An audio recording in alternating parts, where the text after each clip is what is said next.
never taking whatever you told me. I know what I could be. Making emotion painful and so tell me, is this what you made me?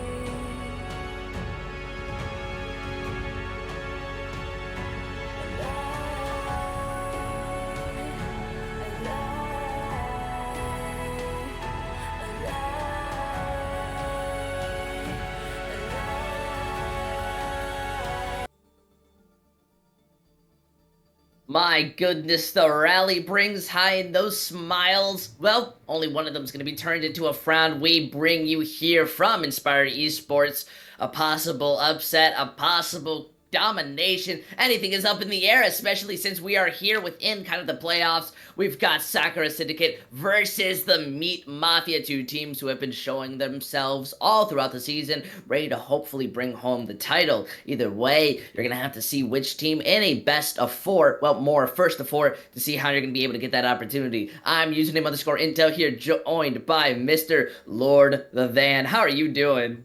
Oh, well, I'm doing fantastic after that marvelous introduction to our matchup today. We've made it so far here in Inspire Esports, the inaugural season, going just really spectacularly well. Lots of talent displayed over the course of the pre and the regular season, ultimately culminating into this final matchup here between, you said it, Sakura and Meat Mafia, which I feel like that's just a great matchup, like Sakura Syndicate versus Meat Mafia. They're both gangs here, but really they're both teams, really good ones at that, with players who are leading all the rest of the contenders pool. Here in terms of healing, damage, deaths, final blows, and I think that despite the domination that we saw from the Chattanooga Chimps, unfortunately eliminated in that last semifinals match, I feel like both teams have done exactly what they needed to do to make it here to this final stage. I definitely would agree, and it's even better of a story because these two teams had very similar standings when it came into the playoffs, obviously from different divisions, so they've never really got on against each other, but still, Sakura Syndicate and Meat Mafia basically went 3-2 throughout the whole thing, so they're going to be basically looking to see who's going to be better than that average, who's going to have that chance to be able to go further in the season, and that means a lot, especially being very early in uh, not having the ability to kind of go up against each other for very often may kind of hurt just a little bit. But with Sakura defeating some of the best teams like Chimps, and then Meat Mafia defeating some of the Washers and then Goons, it's debatable to see who had the more tougher type of way to come in either way. I think Sakura may have a better chance. Obviously, they got to play a map 5, and they've been going through a pretty tough challenge. Obviously, the Chimps were one of the best teams within Inspire Esports, unfortunately not able to kind of bring it in those last few seconds. Though Meat Mafia very early on in the playoffs, in the quarterfinals, they went to a map 5, but then ended on a kind of 3-1, so they may have less momentum. Yeah, the overcoming of adversity kind of story arc is exactly what's embodied in Sakura Syndicate's rise to power here, rise to this last matchup. And really, we need to look no further than the leaderboards to kind of figure out why.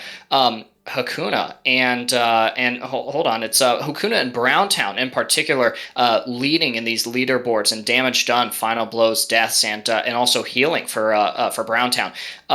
Just again, some really standout players from I mean, all of these squads. It is mostly Sakura Syndicate here, as opposed to Meat Mafia. In fact, I think I don't think we see any Meat Mafia here on the leaderboards. So you're right. Maybe an easier journey into this grand finals might end up kind of working against Meat Mafia. Like I mentioned earlier, everything that needed to happen for both these teams happened. And whether that is the rise through adversity that we saw from Sakura Syndicate in that last series between themselves and the Chattanooga Chimps, who up until that point were absolutely undefeated.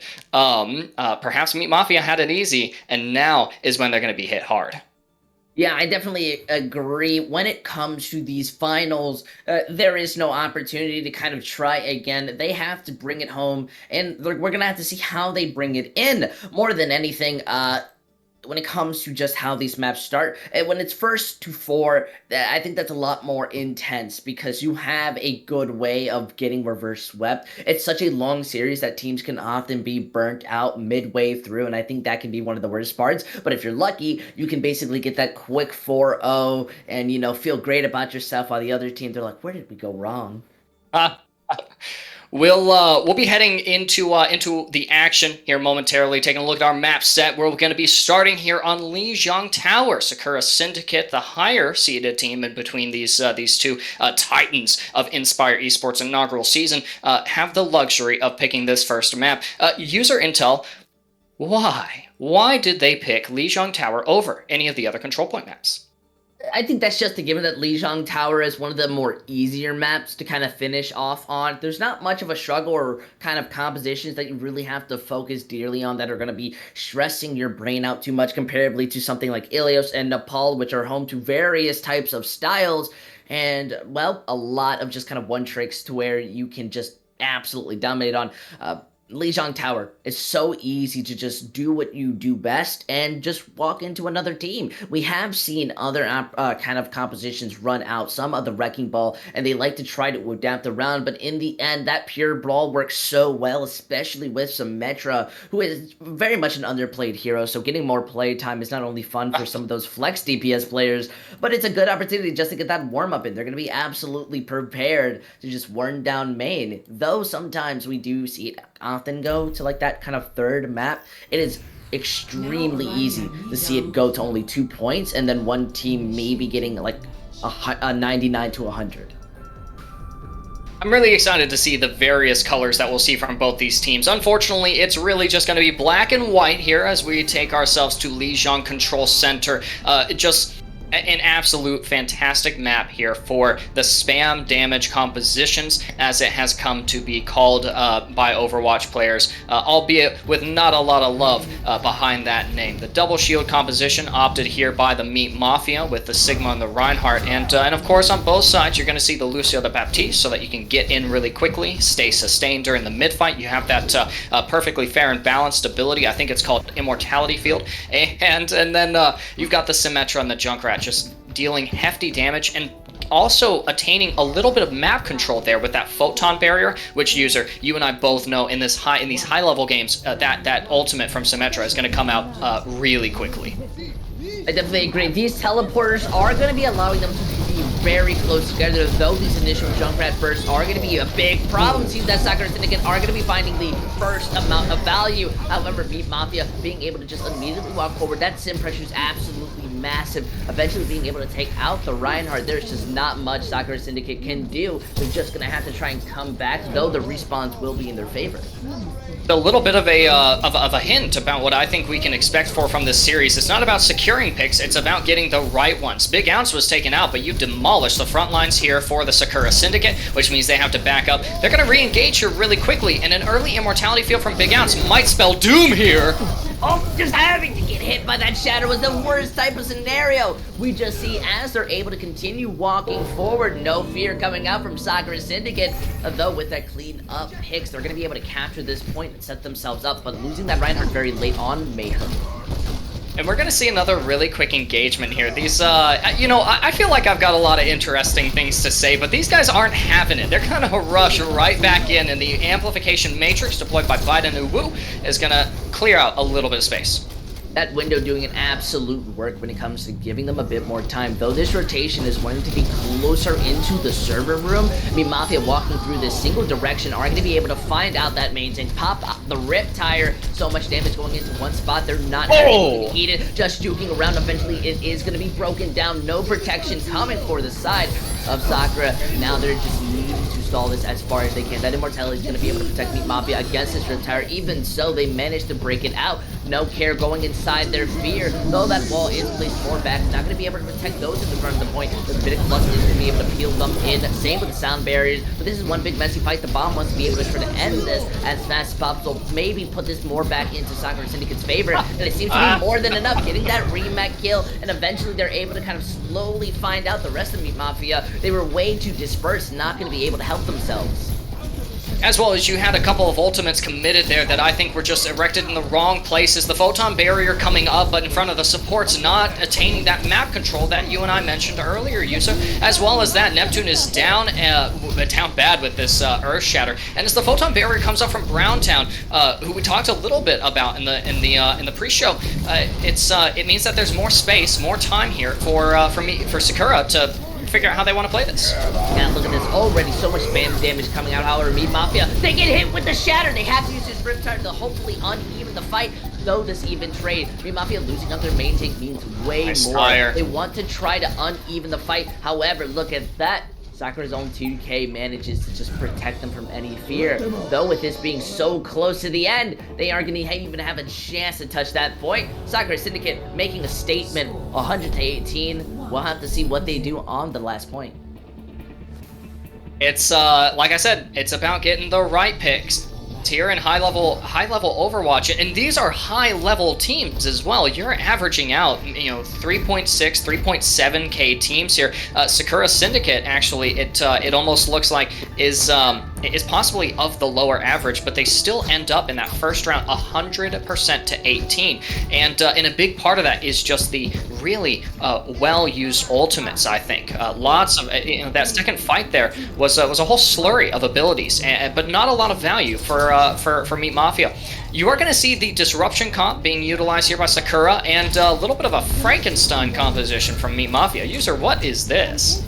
Quite interesting just to see them use the Wrecking Ball composition, as it's primarily used against other teams who are going on to the point trying to teleport on. It's very good at being able to control this map. However, Meat Mafia, they immediately retreat. They want to be going back, make those switches. They're not going to be doing too much. And you already saw. Well, Bandit walks out of spawn on Zarya and is like, "Oh wait, we're running Disruption. Let me go back and swap." And it means that Sakura gets to have first point capture of this objective. And I mean, if anything was, if last map was anything to go by, User, I think that is a serious disadvantage here for Meat Mafia. Absolutely a disadvantage. That's time given up and space. We already have to see Meat Mafia putting a lot of resources to find anybody out, though they want to be able to pick off the Biden, and they eventually managed to do so. It took a lot of resources. Neptune already dangerously low, and that res still very much possible. However, being able to find out Hakuna, this at least gives them a room and opportunity to be able to capture this point. Sakura, though, last second, they're going to be able to get that stall. The Diva, though, being focused out, there's not much that you have in your corner. You gave up so much room just to be able to protect their Zenyatta. You've now lost this capture, given Meat Mafia more than enough room to be able to peel in. Though Brown is looking to kind of play inside this backline, maybe get some burst damage in. We do see Bandit doing a good job of protecting, while Biden, once again, is going to be picked up very early on. Nobody's being able to stop out Neptune, as that slam is going to be able to finish them off. Even going in for the boop, getting that mega health back, more sustained, and building up that mines, even though they started later in the fight than Reed. It's this high-level Overwatch. You're looking at these ultimate percentages, and really Bandit is a little lower because of the lack of participation in that early fight there. But you do have minefields from both teams, the first of which is going to be coming from Reed deploying on the objective and eliciting the Transcendence out from Zong. They're now looking to kind of break through this. It seems that Visor is going to be used to try to make any form of difference. Catch out this Fire Mercy, who's been very annoying in the sky. Though the Valkyrie able to hide for a little bit underneath, is still very much going to be taken out. Nice tracking. Very funny. Absolutely dominant tracking too. It just seems Meat Mafia are having a lot better control over this map as that Baby Diva. Well, they're just going to be staggered. Even using that bomb for some reason, won't just be able to come back. They managed to get into their mech and even escape, but that's one big ultimate gone from a chance to be able to recontest.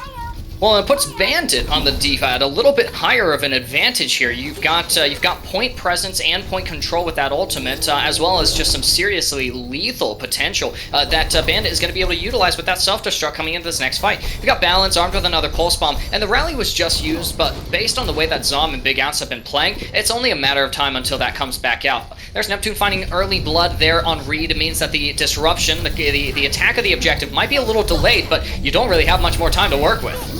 Oh, the big issue comes is that pulse bomb lands in. Meat Mafia, they throw out their bomb, they want to make a play, but you are no maker. Though these trades are more than enough, Meat Mafia at a massive disadvantage. Now at that 99%, they really just need to win this out. However, being at this lower, and the fact that Cassidy's fanned the hammer is still very much insane. The Wrecking Ball, Neptune can do as much as they want, but you're just in the practice range at that point. I think getting Browntown on the Cole Cassidy was absolutely a step in the right direction. You get a little bit of clearance here for Biden Uwu on the Zenyatta, who, I wanted to point this out earlier, Biden Uwu dies twice, but still manages to build Transcendence at the same rate that Zom has, who hasn't really been seeing as much of that disruption. Just fantastic high-level Zen gameplay there. As the Tactical Visor is deployed there by So Sure on the high ground, it's going to clear out this open area, this plaza space, but it doesn't really get the value, the picks that we wanted to open up this fight with. I definitely agree. Not having that Wrecking Ball, they now have nobody to dive. Brown isn't even going to be able to protect themselves. Biden's way too far out. The rest of the team slowly falling down. Though those mines come in, they're slowly just kind of being broken down by the Transcendence. However, Biden still manages to dive by the thing he sought to destroy. The rest of the team on Sakura, they're not going to be able to have any follow-up. Falling down, though, 83 to 99. Meat Mafia showing that adaptability. They're going to be able to bring this to the last point, and by far, debatably the hardest. This is where all my caster buddies would normally go, ladies and gentlemen, we've got a series. And I mean, it is looking like quite the series we'll have on our hands if this first map on Lijiang Tower is anything to go off of. 1-to-1, both maps actually looked pretty mirrored as well. That first map 100% to 18, and definitely a little bit more leeway there for Sakura Syndicate. It's going to be an all-out brawl fest here. You think that you've had a hard time so far, user intel, figuring out what on earth is going on in these fights? You just brace yourself, because we are running the rush, the brawl, the six-man, the zombie comp, whatever you want to call it. Its identity is iconic there. Running by Sakura Syndicate, they're going to opt for this relatively free composition. Meat Mafia, they're running something, all right. This is something very much out of the ordinary. Going up against this Shadow Dive, this is such a big weakness. Bandit has to be playing that aggression if they want any chance, and we already see the fact that Sakura going after the backline, though maybe that just may be the Diva alone wants to get the pick. The fight's on the point. Browntown is looking for those hacks, though they're just going to be able to start walking in. Bandit hack trying to heal immediately gets punished out. There's not much you're going to be able to do, and why the rest of your team inside the backline, well, more of that Zenyatta is just barely somehow living for a little bit too long. I mean, Mafia having that sustainability, they're going to be able to come back, but however, Sakura split. This is being a big issue. They now lose out Biden. They have less healing overall, though this point goes in their favor. Look who's still alive. It's Neptune. Azaria is going to be able to bring out their own resources and bubbles to kind of charge themselves up to a little bit over 70%, more on that 100, and then with this recontest, Reed is going to go down. Now we see Meat Mafia. They're going to be able to start coming back slowly with confidence, no fear against the hacks, as there's not going to be much follow-up. They're using all of their resources just to be able to pump it in. That Reaper maybe having high damage, but in the end, you're going back to your spawn room. Very interesting. Two totally different compositions, mind you, but playing for very similar objectives here. Neptune and the entire composition of Sakura Syndicate both playing for strength during the mid-fight and isolating those targets. There's the early Graviton Surge from Neptune, and the Bionade does connect from Big Outs, but mostly up to the members of Meat Mafia, making sure that they stay sustained in this choke. With a stagger elimination onto 9, Mudkip just when Sakura Syndicate wanted to engage. This means that there's going to be a delay in their next attack, and point percentage is going to equalize. In fact, it's going to ramp up here on the side of Meat Mafia. They're looking good for control of this objective, and you have a couple of tools in the toolkit to make this fight a fight win, but you're playing into the coalescence from Biden Uwu. Their composition, they need to make something happen. However, look at that hook. It's going to be able to take out Fight, and the Sound Bear wants to help them out against this Visor. Luckily, it's just a little bit of enough. And with this bomb being thrown, it luckily finds out that Soldier. Transcend is trying to protect as much as they can. However, when this team works together, they work well. Sakura Syndicate able to bring this back by the edge, but we need to be seeing more of that. This EMP still prepared. However, Zom, look at that. Going to be able to get that 2K, give them enough momentum to start moving back. This is where Sakura can start telling themselves if they want to be able to use that EMP. We already see Brown looking apprehensive for this hack. That Nano still goes in, going to be able to protect for a little bit longer while the rest of the team are waiting for this ability to kind of come in. The Primal Rage wants to try and uneven this fight, focusing more on the Netsu number at the backline. It's freely for Meat Mafia to start focusing down. There's not much you can do until Bandit is getting hacked. Even then, your Reaper gone. You truly needed that high damage value. Reed not even going to be able to do anything, and that's how you bring back that point from what looked to be a loss. Neptune lives at the cost of big ounce on the Ana, rotating just to make sure that the high energy Zarya, playing for that mid-fight strength, stays alive, and it's a noble, worthy sacrifice as well. Big ounce is going to be able to reconnect to this objective and possibly avoid the impending EMP. There it is. It does connect onto 3 targets here, and that's all the front lines, but the Graviton Search has already been lobbed, and the Pulse Bomb stuck as well. Balance finding some critical value in that fight, ending it before it even began.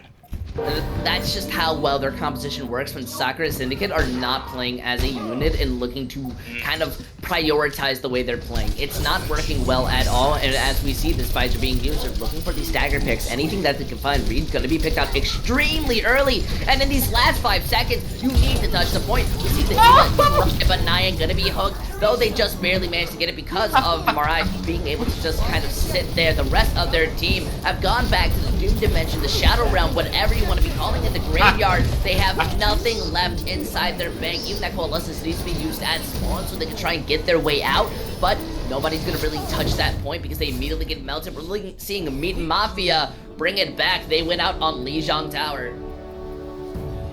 Oh, what a beautiful win here it is for Meat Mafia as well. Picking up that first map is so critically important. You think that's important during the regular season? Try playoffs, try semifinals, quarterfinals, try the grand finals here. There's the shatter there from Reed, helping to enable this first round victory for Sakura Syndicate. Massive plays made there by both teams. Ultimately, it's Meat Mafia's rather strange composition. The composition we all complain about in our solo queue ranked games. You're on Hog, Zarya, that's not going to do anything. But it does for Meat Mafia, able to use it to exploit some of the same weaknesses that the zombie composition opts to exploit when they run it there on Lijiang Gardens. It's just beautiful, beautiful Overwatch here. Watching 2 totally different comps play for some of the same objectives. But user, I mean, you know that control point is well, it's weird. It's deathmatchy in style. It's not quite the same level of staging and strategy that you would find in our 2CP Assault or,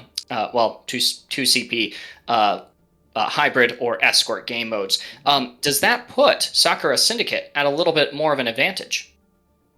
Honestly, I would say no. I think what we saw from that map very much was a very big weakness coming out of Sakura Syndicate that's going to start haunting them as Meat Mafia were able to win off a composition that was inherently inferior to the one that Sakura were running. That Shadow Dive is meant to be able to work as a unit, brawl, hack whoever they can. Roadhog's not going to be able to do much against it, and yet they still lost with it, and that's because of synergy in how you're positioning yourself. The fact that Meat Mafia were able to win out on that on a control map, I mean, yes, control is one of those points where it's warming up and you're trying to get set, but I think that exposes a really big weakness, and Sakura are gonna hope that Meat Mafia don't look to exploit that anymore, because when we go on maps like Nubis, Hollywood, or even like Route 66, those are big spam zones. They struggle to work as a team. I don't know how they're gonna break through those spots. It's gonna be a lot of damage, a lot of point presence, a lot of main tanking, and that's just the kind of gameplay that our next map is perfectly suited for. Going into our hybrid game mode. I mean, user, I don't have to say it. We all know where we're going. As soon as I said hybrid, we all knew we were going to King's Row. A little tear to my eye. King's Row, by far one of the most popular maps, if not the most popular map when it comes to Overwatch, I still give it a lot of respect. You know, I absolutely love this game to death, but I've seen this so many times. We're basically going to just see mirror matches of how these brawls work, which, I mean, you know, I fully respect. They're definitely viable ideas. They work to great uses. However, we may be seeing some adaptations and quite possibly some changes more of just since, well, they can kind of adapt around. I think a lot of teams have a lot more fun when it comes to just playing that wrecking ball or anything, and sometimes the tanks aren't really that confident in taking that area, so they play a lot slower. I think there's a lot more variety and opportunities that we're going to be able to see, but it's still Brawl. The centerpieces are working together, and I need to see how they're going to be doing.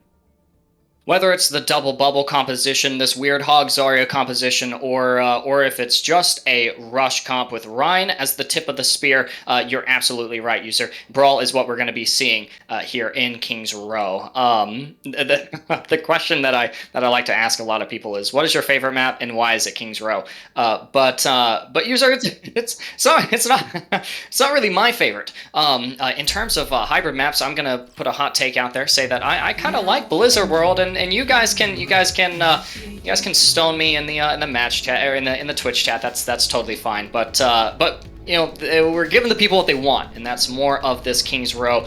I anticipate only Rush here. I'm going to be real with you, user. I anticipate the Baptiste, the Lucio, May, and Cole Cassidy with a Rhine and a D.Va. It's Orisa was really good in that spring of 2021 era Overwatch, but really it's D.Va taking the lead in the tank power levels here. That's exactly what we'll see from the defense. Sakura Syndicate actually, rather Meat Mafia opting for the attack, which is interesting to me. Usually you would want to go for the defense. I don't know. Some teams, they have different styles in the ways that they want to play. They just set themselves up for opportunities. This is more about win condition. I'm pretty sure they feel confident in their own ability to defend, but may kind of hesitate on if they can push that point. And that's an understandable fear when it comes to Overwatch, especially when they don't look like they want to be running out with the traditional brawl. No. That Wrecking Ball's not moving back. This is a composition we see more often in not only the Collegiate, but Tier 3 contenders idea. It's a very strong comp for teams that are able to kind of coordinate together, and so we're gonna have to see how that does well against Sakura's own kind of bunker, well, of Brawl. They are looking to just do an immense amount of poke, looking to just fan down Sakura, not truly understanding how to kind of go against this. They more want to back up, take that rotation through the hotel, though the slam Neptune is going to help capture out Reed.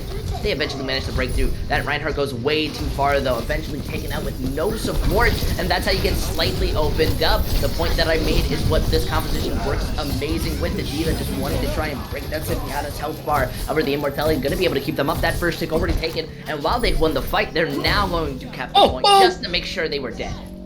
Someone save these replay codes and send them to me post-match so that I can learn a little bit about how to play Zenyatta here. And while I'm at it, I might as well take a look at balance on the Junkrat as well. What does he say? Let me leave this here. And that's exactly what he deployed, where he deployed the trap. And it's exactly what Reed walked into, leading to that significant and ultimately lethal instance of damage that took them out of the fight and really made things securable here for the attacking Meat Mafia, making this composition work pretty well, but I'm curious about who the target for this blade is going to be, as the amplification matrix comes out over the high ground and the minefield is in use as well.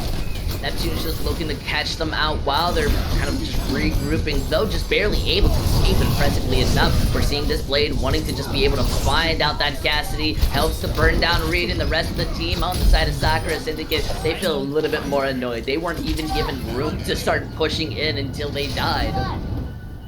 I don't understand. Am I watching Team Clockwork from back in 2017? Are these the Chengdu Hunters here running their own colorful compositions? I thought 222 was supposed to bring a little bit of structure into Overwatch, but instead Meat Mafia running this strange, outlandish composition for one of the maps that it conceivably wouldn't be really great on, has actually forced Sakura Syndicate to play their game. You've got the Genji mirrored, and Hakuna Reed is on the Wrecking Ball, and Nyan Mudkip is now demeched on the D.Va.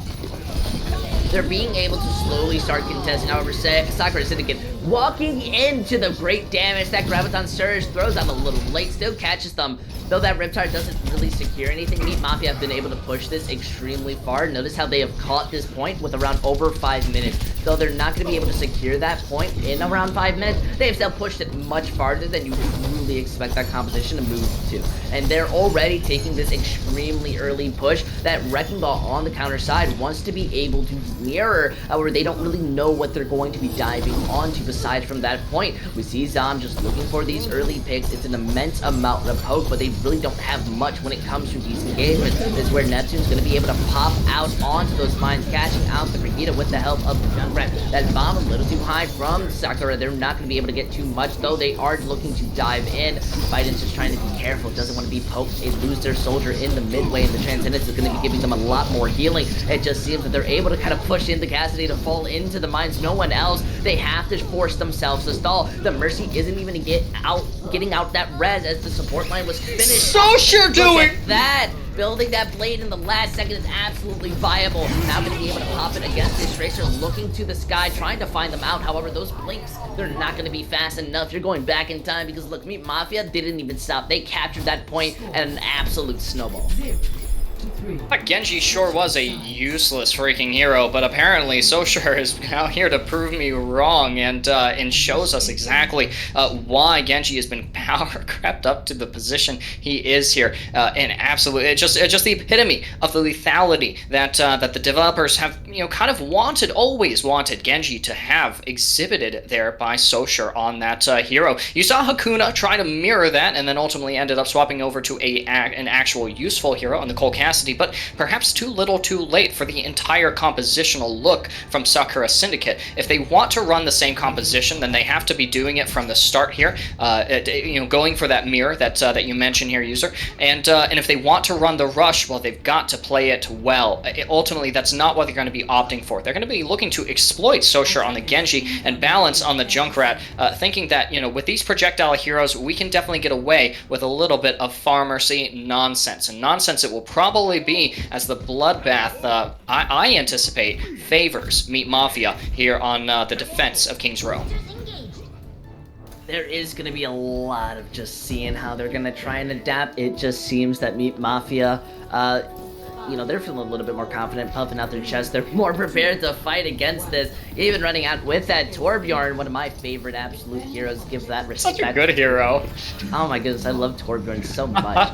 It's also going to help a lot. Sakura Syndicate, they no longer want to play traditional. They want to go on to this Fire Mercy with the Hog Ball. Hog Ball Torture, if you're wanting to get a little bit more creative with the naming. It is looking to do an insane amount of damage. Meat Mafia being LOS, not having those angles to be able to take anymore, though Reed is still going to be found out during the midst of it. Luckily, though, it seems that Brown's going to get that trade in. Nien's trying to find anybody loosely out, is able to body block Neptune, eventually hooking and allowing them to escape. Though dangerously low, they have to retreat. No capture going onto the point just yet. Though they are able to get the slight hook onto the Torbjorn, that's a little bit of more prejudice against the small people. Seems Zom's going to be able to help out by getting in that small trade. Still, though, Meat Mafia at a massive disadvantage. The Farm Mercy's still alive. That res comes through, and this capture is slowly going to start coming in. Though they have room to start contesting, the Baptiste has to fall off the high ground, run the Wrecking Ball immediately gets melted down, engaging way too close in it with no peel.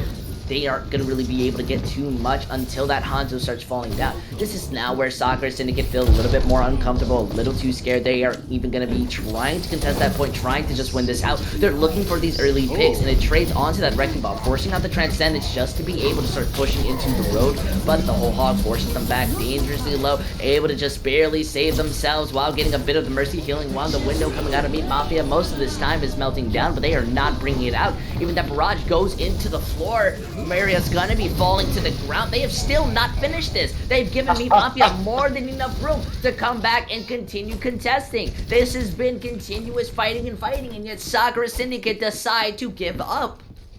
They have to. That team fight went way longer than they actually wanted, and it's going to force an entirely new look from their composition. Mudkip is going to end up on the Diva with Reed on the Winston. So you're looking for these heavy engagements off of which Hakuna and Browntown can both capitalize. But you're playing into the minefield and the self-destruct from Neptune and Bandit, who, by the way, this composition that Meat Mafia is running has forced, once again, Sakura Syndicate to play a certain game. And you're going to see the Visor deployed here on the high ground from Soshar, some of it eaten by Mudkip. Syndicate, but I don't think that this still bodes well for Sakura. They're trying to do the best that they can, and that bomb falls down. It's gonna give Meat Mafia finally just that save ability. Though this dive wants to be able to melt people down, the Wrecking Ball competition, they're not together. There's nobody that you can focus out with how far back they're playing and how split they are. Though you get that DMAC and you manage to find out Neptune. The backline are still very much alive. They have the Transcendence, not going to be able to pop it out fast enough to be able to save their own DPS. So, luckily, we are going to be seeing Sakura Syndicate finally, after getting those 2 tanks, have that confidence until Neptune says, nope, I'm coming back into the fight. I really don't want you guys to win. That window does get blocked, though the Immortality is able to save until the Transcendence comes out. Unfortunately, Hakuna is going to be able to find out. Big ounce, no protection coming in from you. Now this blade is prepared. Do they want to invest it? Rather not. The Brigida is able to pop this rally, giving them a lot of room for protection. But look at this, Sakura Syndicate, they are losing the long-term fight. There is only a Brigida on the point trying to help with the pulse bomb, just barely missing, but still going to be able to find out Zom during the mid-fight. There is a trade. They don't really have much 2 ticks, and there is still 30 seconds on the clock. They have to be able to do something, and yet Meat Mafia, they're being able to win out in this long-drawn brawl. I can't believe that this is the word that we have to say, that they have been able to continue this far. It's insane. It's the hard engagement versus the hard disruption, and the disruption, just because of the nature of the power level of these heroes that are being run by Meat Mafia, always wins in that fight. The power drive comes in from Neptune, giving him just a little bit more leeway towards that minefield, which will continue towards the point presence that are going to be offered by Meat Mafia. The blade drawn by Hakuna and the nano tether to it. Without the Transcendence from Zom, there's nothing here to defend from Meat Mafia, but it still might not be Sakura. Touch point. They have to touch point. They just barely managed to touch the point in fear. I got so nervous. Though those mines split anyone from being able to come back onto the enemy point, Neptune is still dangerously low. Luckily though, taking those fights, managing to eventually get those ticks, it took them like 3 fights to get a tick, so 3 ticks, you know, in those 3 fights. They just barely managed to get it, but Meat Mafia, they're not ready to kind of struggle down. That was an absolute phenomenal hold, and they're still setting themselves up for this poke. Sakura Syndicate, they're going to be struggling to try to even things out. It doesn't matter. You're still playing for the lose. Oh, that's a nice pick from Biden Uwu onto Sosher. That's it's not really going to force a hard reset, although you might still have Meat Mafia backing up just for posterity's sake here. Sakura Syndicate are still playing into the lose condition. Look at this time bank, 153 versus 429, and they still have to capture the second objective. And user intel, you know as well as I do that stymieing the attackers on Streets phase is all too simple for the defenders, especially when you're using a broken composition like the Disruption comp, and you've secured an opening pick onto Browntown. Yeah, look at that. That Tracer's not going to be able to help you. You also gave Neptune so much leeway in that air from downtown. Jump slam, going to be able to take out Hakuna. Though that Transcendence denying Syndicate from being able to start melting them down. Plus with this coalescence, look how they just continue to move forward. They have no fear. It's as if they play comp with no S key, continue to push. Sakura still want to try to find any difference, though, when eventually losing out Biden Uwu, they still have to go back to their spawn room. It's at this point, I think that what Sakura Syndicate needs to really focus on here is playing into, and not playing into their own win conditions, which is exactly what you're looking for out of the Nano Blade, which will be coming up online during the mid-fight this next fight. They have to play into the lose conditions of Meat Mafia, who really, right now, are running the composition a little bit better. Running the dive comp definitely gave the Syndicate a little bit more of a competitive edge here, but I don't think it's going to be enough. Neptune is able to roll out, looking none the worse off, and the high ground is being controlled here by the defense. Yeah, those mines are going to split them up. They don't even have room to be able to use that blade. So as we see the Brigade using the rally the best that they can to try to melt it down, Sakura now finally have room. Though we do see So Short for some reason inside, so far in the backline with the Cassidy, it's still going to get the fan, the hammer. You walk in and get to melt the health pack when you know they're there. Then the bomb drops down, has to pop the primal, so slowly trying to escape and build up the health bar. Meat Mafia being able to slowly bring their team back. Hakuna has the blade, still dangerously low. It's the healing, but eventually pinned down. I don't understand how the Cassidy's being able to just freely move in to even get that reset with the high noon on their ammo. Nobody else on the side of Sakura Syndicate is going to be able to touch that point or live. Meat Mafia, they managed to bring this to a 2-0, and impressively so. I mentioned earlier, user, that it was so important to pick up that first map point win here in any series. That anyone who plays competitively, and I'm not talking solo queue ranked, I'm playing real ranked. It knows that it's important to pick that up. Look at this gameplay from Socia. This was the quadruple kill that they managed to pick up there with a slash and the dash and the triple shurikens there, the alt fires, and just beautiful. I said quadruple, it was a quintuple kill there. Not quite close enough to hear Athena call it out, but that's okay. I'll call it out for her. Picking up King's Row is actually a fantastic step in the continued direction of dominance here being assumed by Meat Mafia. They don't get to pick the next map. That luxury goes to Sakura Syndicate. But if Meat Mafia continues to force the Syndicate into positions where Syndicate has to play against their composition, running a lineup that they're less comfortable with, then Mafia still looks at an important advantage. I don't think that I don't think that we have any substitutions going to be coming in for either of these teams either, user. So really, it's going to be all on the starting lineup to make something happen in what should be a lengthy series. Both teams want this to go the distance. Well, I mean, Sakura wants this to go the distance because they need it to. Meat Mafia, they're looking to get another 2 points and then call it a night. It's so interesting because Sakura was the favored matchup between these two teams, and now, I mean, I'm unfaithful. My heart is swinging towards Meat Mafia and the beauty of their disruption comp. Man, it just was a big problem on the side of Sakura Syndicate when it came to working as a unit. We saw them walk out on the Wrecking Ball comp, take such a long time, then decide, let's walk back to spawn, switch over to dive, still take a good amount of time, and then go back into the fight. And, you know, I don't know if they're really focusing out. The Ana saw Cassidy there and still decided to go closer to them. It was such a confusing strategy. I don't know what's going inside of Sakura Syndicate's own mindset.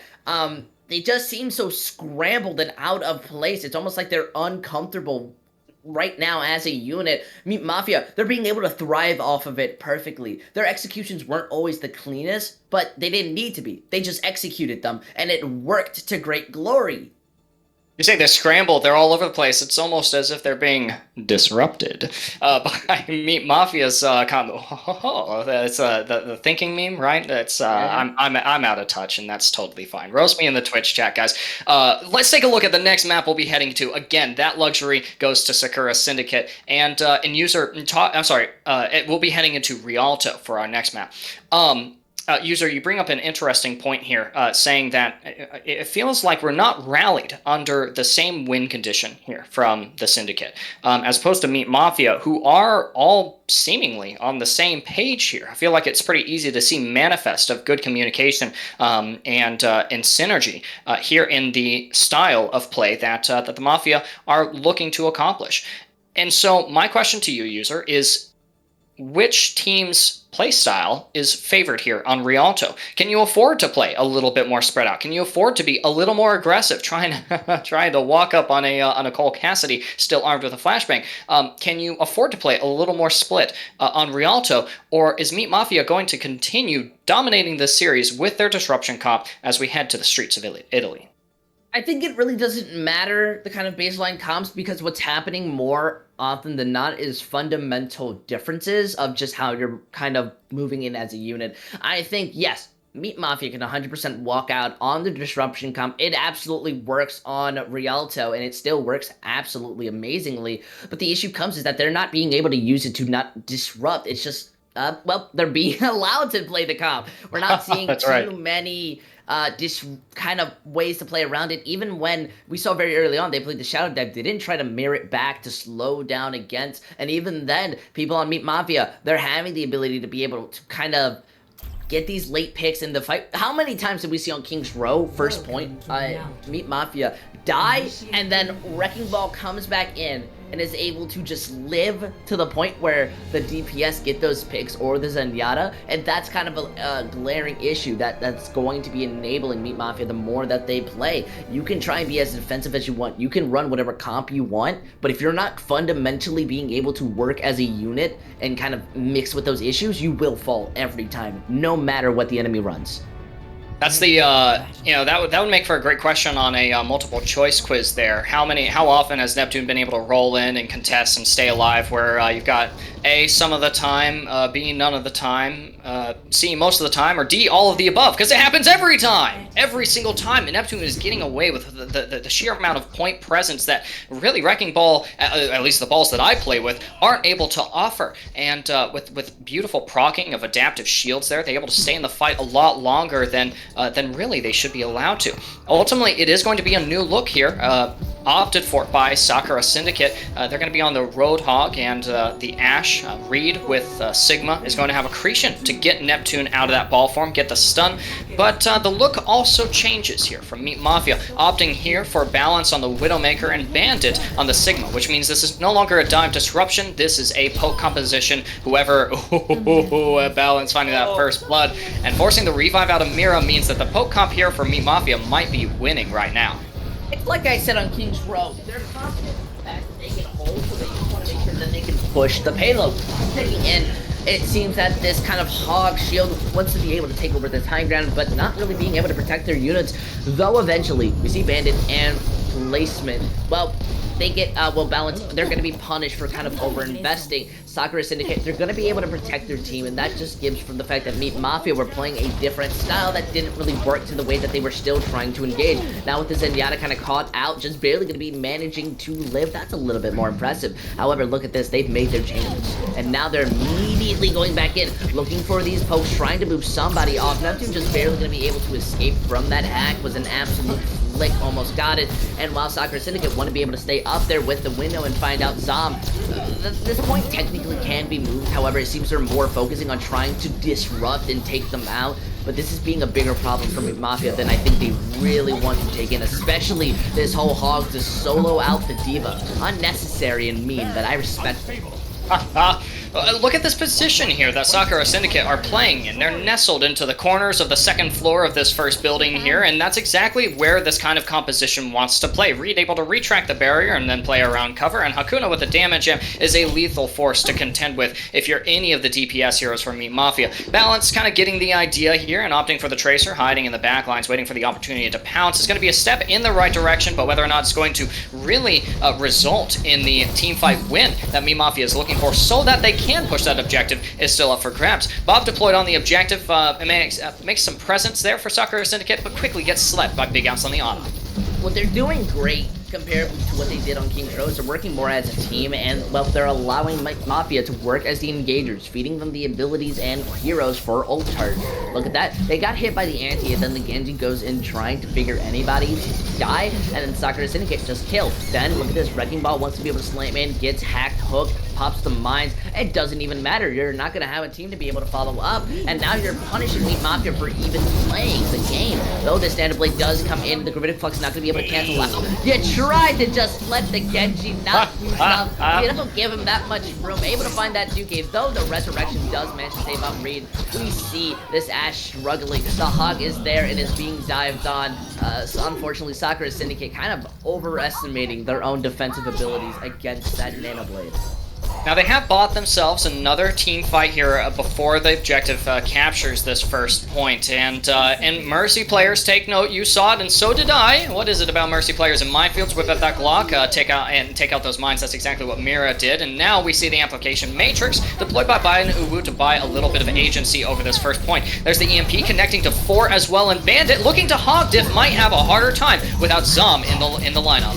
It's absolutely rude to be seeing this whole hog come in and then Bandit cancels it out just to make sure that you can't do anything. Now Bandit comes in, mirroring it very similarly, using that whole hog more to force them back, wants to try and cap this point before anything. But look at the rock comes in, the Sigma wants to be able to stop them out. However, Reed was the only person being there. And with it gone, Meat Mafia have secured their ability to continue pushing this point. And look at this, they're even moving a bit forward, able to find that late pick onto the Ash. Nyan is still moving back, being a bit more in the defensive position, trying to catch anyone who moves in forward. Bandit is still looking out for anyone that they can. lurking around, looking for the opportunity to get that game, yeah, that fight swinging or fight starting hook there. Reed is connected onto the high ground as Sigma as well, and we'll have that Gravitic Flux here soon. However, rolled off of the high ground here by Neptune, and in the midst of a minefield, we're going to have a soft reset here for the formation to really coalesce before the fight truly breaks out. The staging phase, it has to favor the defenders here. As the Valkyrie gets used by Mira, it means that it's time to go in. This Valkyrie is definitely helping them engage. Meet Mafia not going to be able to protect themselves. They don't invest in Transcendence, trying to just let themselves live. They eventually are going to be falling down. No room for safety. Meet Mafia have to come up with a new plan. This is exactly, this is what we were talking about. We have seen Hakuna light up the kill feed, and Browntown providing the utility is nothing to scoff at either here. But Hakuna, who I heralded as one of the leading players in this entire tournament, leading these leaderboards in damage, final blows, deaths, average per 10, is really coming into their own here. The Nano Blade gets used on the high ground here, and the Gravitic Flux, once again used in response, does find the value. Oh, it's an absolute beautiful ability just to fall short. Transcendence is going to be able to protect the minefield. Pulse Pump gets eaten, a little bit too obvious. Now this whole hog forcing them back. It just seems Nyan's not going to be enough. As So Short is going to be able to very much secure these picks. Anyone coming back, well, they're not even going to have room. It's just a Mercy. Mira trying to escape. Unfortunately, not enough. Meet Mafia, once again, being able to bring it when the pressure is on. It's still a really good hold here from Sakura Syndicate, though, on first and second. You wanted to stymie and stonewall the attackers there on that streets phase, but ultimately you get some valuable ultimates out as well. You eliminate the win condition coming into the first corner of this third point. This is going to buy a little bit of space here for Reed and Nye and Mudkip here, and as the ball rolls in, we get the hook, but not onto Neptune, it's onto Soshur, thinking to himself, wow, that hook hitbox is a big one. Hakuna coming in to clean up the fight despite a devastating anti-nade used on the tanks, eliciting the immortality field out from Biden Uwu. The revive comes in and we get a stabilization here of the defenders, but not really a backup of the attackers. Neptune is going to go right in, gets quickly eliminated. It's an absolute meltdown. Meet Mafia have to just disengage. Nothing that they can do. Falling slowly back. They do have the Sombra EMP though, so that's at least a benefit, especially while going for these stagger picks. They have a very strong chance from stopping this from reaching the third point. What do you use in conjunction with the Sombra EMP here, user? Would it be the Amplification Matrix? Do you Valkyrie the rest of the team to converge on those targets? Nye, Mudkip gets an early blood again onto Soshur. That hook is insane.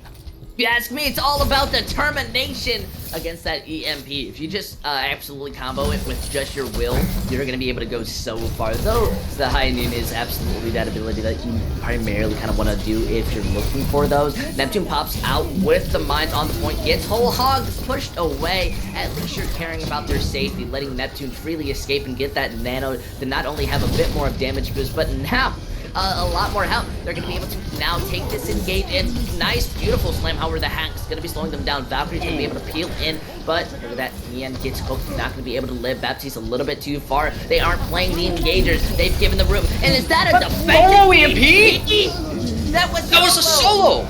It was and the Greater Flux tries to follow up on it onto a Transcendence. It's just not enough. Hakuna even gets hooked from 6 years away. He wasn't even in Rialto, bro. Look at that. Now the Blade is going to be focusing out. Almost gets that Mercy. And the last person being on the point is that Moira trying to stall. I can't believe that was... I don't mean to be rude or anything, but Sakura Syndicate making the most questionable decisions I've seen in my Overwatch career. I mean, be as rude as you want, user. That was a drop of the ball there. Having the defender's advantage in terms of map design, in terms of fight-winning ultimates or fight-swinging abilities, and then ultimately just failing to hold that third objective. That was part of the win condition here. And those are the conditions that you have to meet when you're down 2 points in the series and you're on map 3. It's unacceptable here for the defense, but they have an opportunity to come back from this. You've got 9.3 seconds in the time bank. The best defense that I think we've seen Sakura Syndicate have so far. So what this means is that if they can push those 3 points themselves, which I think is very doable, especially if you continue to enable Hakuna on this DPS role, on this Pharah that they're going to be assuming, I think that you get closer to swinging and possibly winning the grand finals of this inaugural season. Listen, all right. I don't want to get rude. If I get rude, I'm gonna start yelling. All right. And it's like 8:55. My stepbrother has to go to sleep soon. Okay. Because the idea of playing that Sombra is for that EMP hack is such a good ability. And then imagine using it defensively against a Wrecking Ball who just rolls out the way. That absolutely makes my blood boil because it's a fundamental factor that you just disregard and it doesn't even bail in. Sakura were looking absolutely clean, and then that one mistake, it changes my view. I want to be able to see them do good, especially now switching up their competition. Going in, they have a lot of opportunity. We already see them looking to poke out as much as they can. Still though, Mafia being able to more watch out. Sakura Syndicate, they're using that far to great extent. More into those burst damage and direct hits to try and find any early picks, especially onto Zom or anyone else, though waiting for that payload to move in a lot closer so that they can take these opportunities. Neptune is making sure that they really still feel that pain. Though you're the one feeling that pain as you immediately get taken out, though the soldier wants to kind of poke in from this long range. They are giving up so much space towards Sakura Syndicate to continue moving forward. And notice how they're passively staying behind these walls without a care in the world. It's an absolute protection, and they really don't have to fear much. Akuna's gonna get that shield and be able to start moving around Neptune dangerously onto that D.Va, actually. That caught me for a second, and we see Neon getting a little bit caught off guard, not prepared. Immortality not gonna be able to protect them while Reed is caught off guard. With this split up, it's a bit of an issue, especially since that Mercy gets hooked and Reed has to sacrifice their life and they all fall down. They didn't try to collapse, and they gave Meat Mafia more time than they needed to live. It's all about this composition that Meat Mafia is running. As strange as it is, it's all about when you see the Pharaoh, you scatter like rats, and then you come back, you all gather around for the cheese. And that's exactly what Bandit is doing here on the off angle, finding the surprise hook onto 9 Mudkip, which, I mean, you're always watching that off angle if they got a hog in the enemy composition. However, the defense is sound. The attackers are not done yet. You're going to be coming into this next fight with the Amplification Matrix and the Visor, a lethal takedown ultimate combo that you might be able to use to harness some of the aggression, to enable some of that in this next fight. But the defense is poised and ready for that. Ultimately, the DMAC onto Neptune is what's going to start this fight. I don't know if Zom was like wall hacking or something, shooting into the ground. I don't know how So Shore is going to be able to find out Browntown, who's on the high ground. They weren't even moving too much. They were just jumping with the nano visor like, yep, you'll get hit one of these days. Though this anti-onsen, yeah, is going to force them a little bit back, getting that tiny bit of healing. Mira looking out for any opportunity to help, gets that damage boost. That's Nice really picks. all you have to do. That payload is going to be able to freely move forward without any care. Though they can attempt to recontest, that's not really what their composition is meant for. Trying to just go back onto that point is going to be a difficult venture in its own, as the window is playing its own aggression. We're seeing that Zenyatta try to body block but doesn't heal Bandit and loses their life because of it. Eventually, well, we see Browntown getting that revenge, using the visor, being able to clean up the rest of Meat Mafia to help capture that first point. That was really good first point take. If even, at least in my opinion, a little bit of an overcommitment in terms of powerful ultimates and combos that you could have used coming into this fight. I would have wanted to see either the Gravitic Flux or the Tactical Visor get use in this next. That was a hook around the corner from Nia and Mudkip. They yoinked Bandit right back onto the high ground and managed to farm a little bit of ult, but that buff that Roadhog got, the tank should have gotten, by the way, that 25% reduction in ultimate yielded, came in pretty clutch here for the defense. Bandit armed with a whole hog is going to be looking to move the attackers off of this position as this next fight begins to break out. Trying to be a bit more careful. They are playing on top of this high ground, though it's still a risk. That hook gets blocked due to the shield, and unfortunately enough, they get stuck inside this small area. Neptune being on this area is still a bigger threat than that D.Va. Look at that, 90% charge, and you're being melted down. They let you push that point for free, and they kill your entire team. Though, happily, Neon's looking for that reset. Just doesn't get that hook off the map as they tried to jump off them. It's a good reset here, though, and you've got some distance to work with on this objective, some time left in the bank as well. But we all know that those 2 minutes, they fade out pretty quickly. And as Reed gets staggered there, overextended and unaware that the rest of the team was lagging a little bit behind, I'm afraid that this is going to be just another 10 seconds of waiting for the opportunity to strike. With high ground being monopolized here by Meat Mafia on the defense, it's going to be a pretty tough push here when you're working with as limited shield damage mitigation resources as the composition for Sakura Syndicate offers in the form of only this Sigma. There's the Bob as well to dissuade crossing the bridge from Meat Mafia. Man, there's just so many ultimates kind of set up on the side of Meat Mafia. They decide to just throw it all at once. We see Bob, we see Visor, we see Coalescence, we see Graviton Surge. And it works. I'll give them that. It works. But I'd rather see you shoot yourself in the kneecap rather than shoot yourself in the foot. You know, because at least you can heal from the foot wound. Well, I mean, there was a toll to cross this bridge and its resources, but the toll has been paid here by Meat Mafia instead of Sakura Syndicate. They're going to be able to cross the bridge utilizing a change in their composition, opting for the double shield composition, to make sure that they are able to cross this distance and mount a presence on the high ground, instigating an offense here that is going to start off with some of these pulls from Reed on the Orisa. Look at this, being able to get that sweet damage in. Meat Mafia don't really have to worry too much. This is double shield, and I see Bandit didn't really get the gist of it. Now setting up that Bob goes onto the ground, slowly melted down, but giving them enough room to stay on top of that point. Bandit, however, has that whole hog, so they don't really want to fully invest in, because that hook hits the Hulk, gets taken out, and now Bandit's freely walking into your line. Though that point gets moved, it's being stunned out, and now with this whole hog looking for that 2K, absolutely freshly clean. Don't ever walk the Bandit's zone again. I'm pretty sure that's at least the worst that they're saying. Unfortunately, though, 30 seconds on the clock. Why can't the Roadhogs that I play with in my solo queue ranked games be as lethal as Bandit here is on the off-tank role? Sorry, the main tank role? Which one is it? With Neptune and Bandit both on these off-tanks, which is better? No shields or two of them? Right now, it's the defense. Meat Mafia also has an advantage as the Coalescence comes out in response to the window, which ends up shutting down that ultimate. What, Graviton Surge, are they trying? Wait, they're gonna stop them from touching the touch! No, they just barely managed to get it. That's so lucky that the fact that Mian was able to immediately come back. Now they have the trance to set themselves up. It's going to be harder for Mafia to kind of stop them from pushing in. That's what we're more focusing on, is this contest, as we see the Zarya and Roadhog wanting to do what they can. We have these Transcendences, but looking at the Bongo, more than enough to protect them for a little bit. Neptune is going to be able to get that Transcendence. Same with Bandit. They're stalling. Whoever gets the first pick is going to matter, and it seems that Bandit's going to be the one gone. Combined with the Gravitic Luck, he slams down, go over the wall. They're going to be able to get that capture, and that's what you call a Sig 9, as that gives them at least a minute and 20 seconds to capture third point.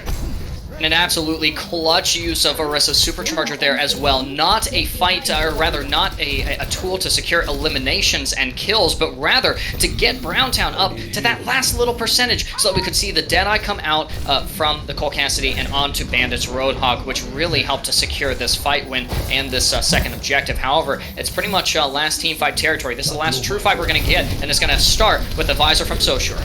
Moving in, they just want to end this fight as fast as possible. Half of the damage is being eaten, then the rest is going into the shields. That's just how it works. They are still getting able to kind of hook and look to poke, though this damage is absolutely oppressive from Sakura Syndicate. Now in this long-range fight, Zom's not going to be able to survive, well, any type of fight. So the Coalescence wants to be able to make this difference, though their comp at this weakness, especially against Biden's own window. We just see, this is where Browntown finally says we're done with losing. Looks for this flash, gonna miss, but being able to walk in. Aguna has that Visor, looking absolutely clean. They're gonna be able to start capturing this point in a couple seconds, especially with this Doofus not gonna be able to live for much longer. Aguna gonna be able to find you out, and that's where you even up the tie. Meat Mafia not respecting you enough, and you're gonna be able to get 5 more seconds compared to them. Those 5 seconds are going to tick down pretty quickly. It's not not quite the wide window of error that Sakura Syndicate wanted when they started their attacking phase, but absolutely enough. That's all they need, is this 1 minute, and double shield composition might be the linchpin to success here as they begin their, well, actually they're actually going to be starting on the defense. So it's going to be Meat Mafia on the attack with a possible advantage. I don't know who's at an advantage in this matchup. You've got so many looks that we're seeing in terms of heroes played, a great flexibility from all of these players, but Meat Mafia having quite the edge on their attack phase, and I'm curious to see what that's going to elicit from the defense. It looks like it's going to be a double shield composition with some serious spam damage. Hakuna on the Junkrat and Browntown on the Cole Cassidy with some pretty good sustain as well. Who doesn't love a little Bat Brig combo? The Airbnb, and I spoke to Mira swaps to Zenyatta, which I won't complain about. I love that hero. Yeah, I think Meat Mafia, they're gonna have a big issue trying to move in. We already saw them struggle for a tiny bit when going on their attack, but Sakura Syndicate, they finally realized that double shield, wow, it stops them from being able to push in. We have a lot of resources, so it's hard for them to kill us, especially with 2 shields protecting us. So as we see, Balance looking for any type of Widow shot, that shield breaks only a body onto Mira. That's at least going to give them some more room, knowing that this Widow's there is going to at least add a bit of fear. We see as Sakura Syndicate, they want to move as far back as possible while they wait for their shields to come back, though that Hulk's not going to get too much. That Anti's going to help put down Reed for a tiny bit. The Immortality is such a good ability. Though a big one used so early, Balance has to switch over to the Echo to make them feel a little bit caught out. We see the Slam being able to help take out not only Mir, but Nyan, as Mir wants to be able to take out Sosuke a little bit late. That Anti evens things as it gave them enough room to push in, and then Sakura said, no you, and kills you off. And it seems that Zom is going to be following closely suit as you try to 1v1 a Brown Town who's just absolutely browning. No! Wanting to go for that Mega Health Pack, getting absolutely punished for walking out in front of the DPS. It seems Mafia a little bit overestimating their own abilities, not going to be able to do much. Neptune immediately being melted down, the rest of the team having to just touch this point as the window is forcing them out. Mira now showing up, being a new DPS that we need to be paying attention to, and this Riptire is an absolute cancel culture that I've ever seen. This is where Meat Mafia no longer have the momentum to push forward, and they get held so close to spawn. It's all Biden. It was all Biden on that defense.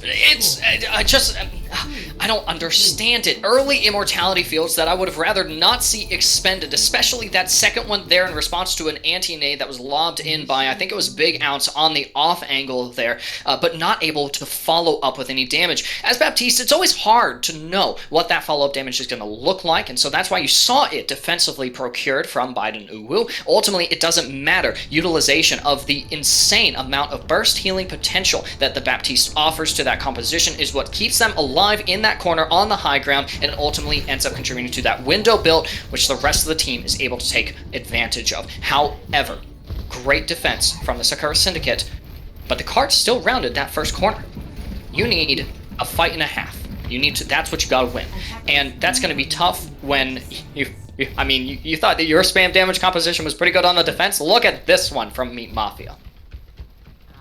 Yeah, so as we're seeing, Meat Mafia, they are very upset, they're angry, they've rejected God, they've decided to go on Bastion with no mercy, so that's how you know they're angry. Rejected? They found God! At this point, I don't know what Donkey Kong, but they managed to touch just once. That's given them this power. Browntown, though, playing the Sombra is going to be able to take that early scout. Absolute god work. That is such a big brain plan to move, as you're now going to understand that they are running this fashion, and you're going to be able to hack if you get that opportunity. And then Browntown just decides to mirror.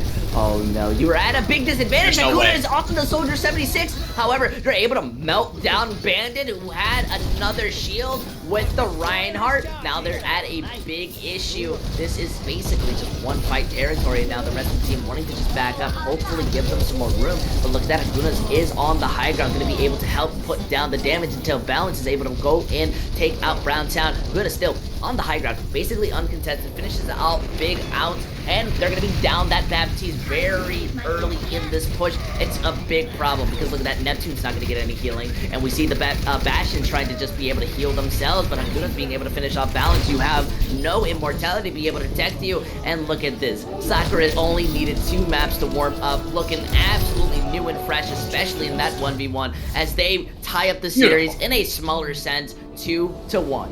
Absolutely beautiful. Sakura Syndicate picks up their first map in this series, and what a time to do so as well. And on one of my personal favorite maps on top of that, Badonu securing play of the game here. I don't know what this was, but I mean, this support player here for Sakura Syndicate has been performing really well, particularly demonstrated on this night. There's the critical hit finish onto Big Out, shutting down the aggressive and ambitious Coalescence. The lamp perfectly timed in response to the Graviton Surge as well.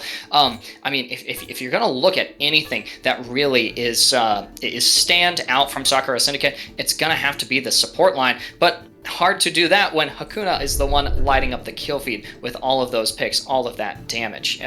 I'm so glad that Sakura is finally getting a little bit of a grasp on this series, and you saw as well how they forced Meat Mafia into a position where you mirrored the double shield, right? And that's what this meta, this counter pick meta, as I call it, that's what this is once you force the enemy team to play your game, you start to win the game. That's exactly what Sakura Syndicate was able to meet here. It was just what worked to an absolute dominant degree. Sakura Syndicate basically won that because Meat Mafia turned off their brain, made some very poor decisions and like opportunities in those last pushes. I think we could both agree, especially against that EMP. They had a moment, you know, and things fall down, I guess. You know, we're seeing stars that I thought they perfectly could have held that. However, Meat Mafia, they're going to have to start bringing it back because this is Sakura Syndicate's now opportunity to now realize double shield works. Maybe we can just one trick this and continue moving forward. We'll have to see what they do because from now, it's basically going to be a downward spiral where if you win that 2 CP, then you go over to control and then, you know, it's going to be messy. It will be, and we'll have to see how that mess unfolds. We're going to go on a short break. Don't go anywhere. You want to see the ending to this series as much as I do, if not even a little bit more. Don't go anywhere. We'll be right back after a short break.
never reminded, never taking whatever you told me. I know what I could be, making emotion paintable and so tell me, is this what you made me?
Every time you bring me close, and you're thickening the ghost of you, bleeding tires you've undone. I'm done, I'm done.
Welcome back, everybody. Hope you enjoyed the small break. Hopefully, got yourself something to drink because right now, a lot of sweating and yelling and so many emotions have been popping out when it comes to Sakura Syndicate being able to bring out the win onto Rialto and, well, meet Mafia. They're now a little bit more scared as it's a 2-1 series, meaning they no longer are going to be able to cleanly 4-0 this, especially because, Lord, this series have been kind of getting closer and closer the more we've been watching. And I think that this was one thing that I mentioned to you off stream was the longer this series goes on, I think the more at an advantage Sakura Syndicate ends up sitting. Finally winning that third map on Rialto, and we aren't in match point territory. This isn't the regular season or the semifinals. These are the playoffs. And Meet Mafia dropping the ball just a little bit there on Rialto with a composition. It might be the first nail in the proverbial coffin for their Grand Finals championship run. However, it's still up for grabs, this championship title, this last series win. And Sakura Syndicate is definitely gunning for that. Really well played there on Rialto, and hopefully just as well played. As we head into our next map, we're going to be going to our Assault game mode, 2CP, as it's very lovingly referred to by the community. We're going to be going to Russia. Volskaya Industries is going to be the home of our next battle, with Sakura Syndicate opting for the defense. Well, it's going to be a little bit more interesting. Seeing out Volskaya Industries, this is a map where I feel it is a 50-50 kind of split when it comes to both talent and luck. A lot of what comes into Volskaya Industries, comparably to something like Temple of Anubis or Volskaya, is all about teamwork rather than focus fire or just pure kind of chance. That's kind of what I give it out for like Hanamore. Hanamore is all about pure focus as a team to be able to clean things out, to be able to win. While Temple of Anubis, it's all about pure luck. You gotta hope that timer is in your favor or that you get a good push in. But with Sky Industries has so many open angles and the respawns aren't as crucial to hurt you, so it definitely benefits and works. And I do want to give our viewers a little bit of a heads up. At around 9:30 or so, you'll be seeing me kind of vanish for a bit. We're having a little specialty on the show. It's called Lord the Singer. Lord's going to be basically taking over for a bit. While a bit of scheduling conflicts from my side, however, I will be returning not too long after to make sure that the series gets the finale that it deserves. I'm so glad that the cams aren't off, because the tears are just streaming down right now. I'm gonna miss you so much, user. But what I'm hoping you don't miss is the conclusion to this awesome series, as the compositions begin to be finalized here by Sakura and Meet Mafia here. It looks like we're going to be seeing the same look that Sakura Syndicate used to attain victory on Rialto, opted here on the defense. You and I were talking a little bit in the booth behind the scenes here, and I smell with my little nose a full hold coming from the defense. I definitely agree. That's something that we got to talk about, a kind of big idea, and I think the full hold is very going to be evident because it's such an easy way to hold it on this map. I mean, Mafia, though, running out onto that Wrecking Ball, Zarya going up against that Double Shield, which they struggled against comparably so before, though with this pause interestingly happening as they were already getting set up and prepared to fight. That's just the worst time to have it. They were so excited. Yeah, and who wouldn't be when you've been getting mad value out of composition that, again, just really shouldn't be working here with Neptune and Bandit on that ball. Zarya, again, a little bit strange, but we like it here. We like our color in the grand finals, and I begin to understand why Overwatch League casters back in 2019 got really tired of the GOATS comp.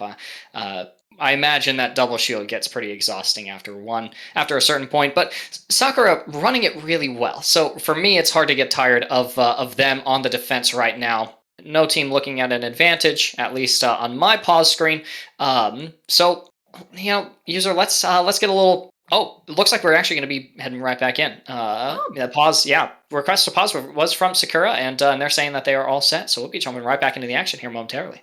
Yeah, absolutely beautiful. I can't say that I've been bored of the double shield solely just because we've seen so many variety of compositions. When it was like goats and double shield meta, it was boring because that's all we saw, so we knew what to expect. But we don't know what we're going to be seeing from here, especially since Meat Mafia are taking an immense amount of poke. They already lose out Neptune and their Soldier 76, who is trying to go on that flank. The immortality used a little bit more unnecessary, but this is how seriously they're taking it. The moment they're going to get hit with that damage, they want to be able to protect themselves.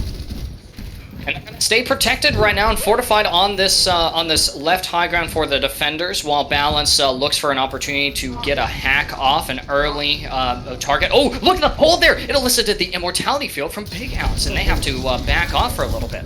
Oh, that big bubble coming in to protect Neptune from absolutely nothing because they had hope. Unfortunately, though, Sakura Syndicate, they lose out their bounties. Though trading in isn't going to be too much of an issue, the problem comes with the fact that they need to be able to get the majority of picks. Being able to find out Brown is slowly going to weaken them, as we see Meat Mafia continuing to walk forward without a care in the world, just cleaning this up, and they're going to be able to capture point A due to Sakura collapsing. Yeah, when I said full hold, I definitely meant the second objective, right? I wasn't talking about the first objective, because that's not what we're going to get here. Sakura Syndicate sent right back to spawn, which is also going to be the spawn for the second objective. We all love the respawns for 2CP, and they're going to mount the catwalk behind the point here for their second point defense. They'll have the the amplification matrix and the visor coming up online soon, and the transcendence to be used hopefully in response to a Graviton Surge from Bandit or the Visor from Social. They're already getting themselves set up as we see those mines, they drop down. They're immediately going to be bursting everything. Sakura Syndicate not looking, well, the ability to kind of follow up onto that.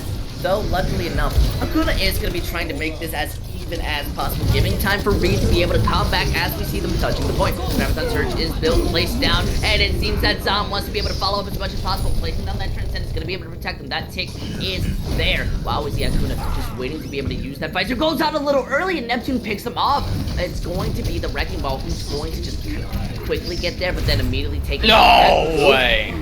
Why do I have to go when the series gets this tight? Meat Mafia and the 2K. I can't even believe it. Unfortunately, folks, I will be peeping out for a little bit as Lord. I can't believe it. I will be back as fast as possible, folks. Meat Mafia bringing that with 4 minutes and 33 seconds. It's an impressive take, but honestly, I'm hoping this goes so much farther. Oh, absolutely. Have a good time off in the sunset there, user. We will see you very soon. What a round that was as well. 433 in the time bank here from Meat Mafia as they prepare for their own defense, and something tells me that it's not going to be the double shield composition that they want to offer. They want to keep things fun and exciting, and that's exactly the look that we'll see from them, having this ball Zarya in that composition. It actually looks like the exact same composition from both sides here. So really the name of the game for Sakura Syndicate is going to be reducing that time bank that Meat Mafia has to work with. By doing that, or rather doing that, means that they have to capture that first and second objective with quite a bit of time remaining in that bank, and then they put this series into a little more even territory. We'll have to see how that unfolds here momentarily before the gates really open up. Here's Neptune setting up on the high ground, looking for an early pile drive onto plenty of targets, which they will probably find, considering how grouped up this double shield comp likes to play. You do as well have Browntown on the Sombra, and that's going to be looking to shut down Neptune and also counterbalance on the Sombra. What better counter for a good Sombra than a better one, and that's exactly what we're hoping to see out of Browntown. But unfortunately, they end up swapping to Cole Cassidy instead. There's Reed looking to make some space with a pull onto Neptune. Ultimately, it won't get quite the elimination that you wanted, but some significant damage follows, as well as the Discord there from Mira. It's a stage here on the high ground for the top right for defenders, and they're actually going to thwart the presence of Meat Mafia out of here onto a few members on the low ground. But Bandit, high energy and just microwaving the front lines here for Sakura Syndicate is looking to demand some of the space back. Balance ends up going down to Browntown, and Zom finds the mirror match up from Mira, weakening the attackers here momentarily, while the high ground is dominated on the opposite side by Socher, and a surprise alt fire there from Zom, right-clicking finding quite a bit of damage down to Browntown as the fight continues to break out. It's going to resolve just as quickly with Bandit securing a double kill and effectively ending this fight. There's Reed going for the reset, and a minute expended already here for Sakura on their attack.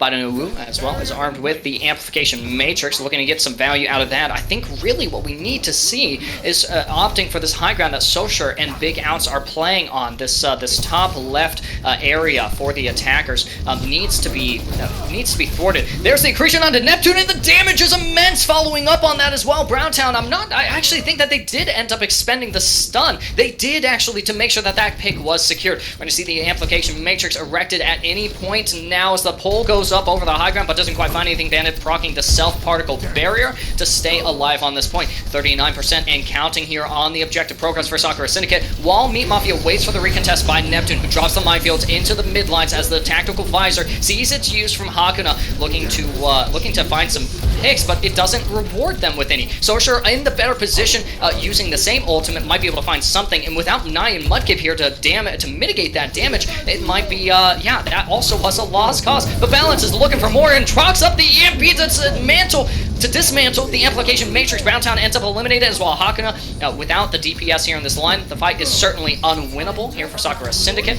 and they're going to be sent back to spawn with 1:30 in the time bank. Time is a-wasting here, and we're still waiting on these tank ultimates to come online. Meanwhile, Neptune and Bandit are well on their way to getting their tank ultimates themselves. Both DPS ultimates expended on both sides here, and unfortunately to little avail here aside from Balance. We're going to have to see, again, I think that we need to see this left high ground for the attackers thwarted. As long as you let Socher play the game that they want, you end up in a box here on the Mega Pack for you know, Balance to come in with the EMP and to disrupt your presence there. Ultimately, it's the same pathing that we're going to see from the attackers. Sakura Syndicate looking to really fortify themselves on this high ground, proccing the supercharger, but Mira once again goes down to Zom. How does this even happen? Right click, he's really finding some mad value here as the shields also suffer on the attack. The Bongo supercharger not quite getting the damage that they wanted. The picks, the assists, they just aren't there, but the ultimate charge might be. Hakuna with this tactical visor coming up soon might be the linchpin to success for this attack phase. For now, it's a slow and steady fight until the Gravitic Flux sees its use onto Bandit, who is armed with a personal barrier to mitigate all of that damage. Mira uses the Transcendence just to connect to the team because Neptune was looking to thwart them. There's Nine Mudkip trying to kinetic grasp some bombs. Ultimately, that won't work out, but the accretion does find Bandit off the ledge. Beautiful environmental elim, but Socher finds the mirror, and the immortality field is used by Big Ounce on the bunker. However, it's only a few seconds remaining, and you still have Socher on this high ground, who has to end up touching here just to contest. Browntown finds that final blow, and also the objective is captured. But look at this. There's only going to be 3 minutes in the time bank remaining for Sakura Syndicate, and they need to capture. They need to win this next fight and get the objective if they want to equalize these time banks, even if slightly. I don't think that that's going to happen, though, even though you've got quite a bit of ultimates to work with on both sides. Now, I think it's still going to be hard because this composition from Meat Mafia, it's built for stalling. Neptune goes to find in another pile drop, already portal to that next minefield. Oh, Nine Mudkip actually finds the final blow, and Browntown is looking to take the fight against Bandit. Ultimately has to back up. Watch out for that high energy Zarya. This is the tactical visor getting used from Socher on this high ground, and the damage is all being amplified by Zom's proactive discords as well. Amplification Matrix and Reed are both ultimately going to contribute to Socher's elimination, and another EMP comes out, but it might not find the value here. Mira has found out Big Ounce, and a tactical visor from Hakuna actually gets Zom out of the fight as well. Zom, who's getting close to that Transcendence, but not quite close enough. There's 2 ticks and a third mounting here for the attackers as you get a reconnection from Socher on the Doomfist, but the Gravitic Flux is responsive. Nine Mudkip lifts Socher into the air and ultimately gets them out of the fight, but not before Socher strikes back onto Hakuna. Ultimately, you do get a capture of the second objective for Sakura Syndicate, but not an equalization of these time banks. It's looking quite advantageous here for a Meat Mafia. They'll be going on a second defense round here, and Sakura will be taking on a second attack. And albeit The double shield composition has to play slow and steady, ultimately winning the race through just sheer amounts of damage mitigation and map control. I'm just not sure that they're able to play at the same speed as Mafia, and that puts them at an inherent disadvantage. You saw how Mira had to use the Transcendence just to reconnect to their allies after getting eliminated early by Zom in one of those ladder fights on first point. Ultimately, you do get a point capture there by Sakura Syndicate, and that's exactly what they're hoping to do this round. You want to capture the first objective, and maybe, just maybe, one tick, 33% of the second objective, to put yourself in a comfortable position to win this map as well. It's absolutely what you need if you're Sakura Syndicate looking to stay alive in these grand finals between these two teams. We'll have to see how this unfolds. We'll have another Nano Blade coming up as well here. Big Ounce and Socher, coordinated and synergized. That's going to be a win condition.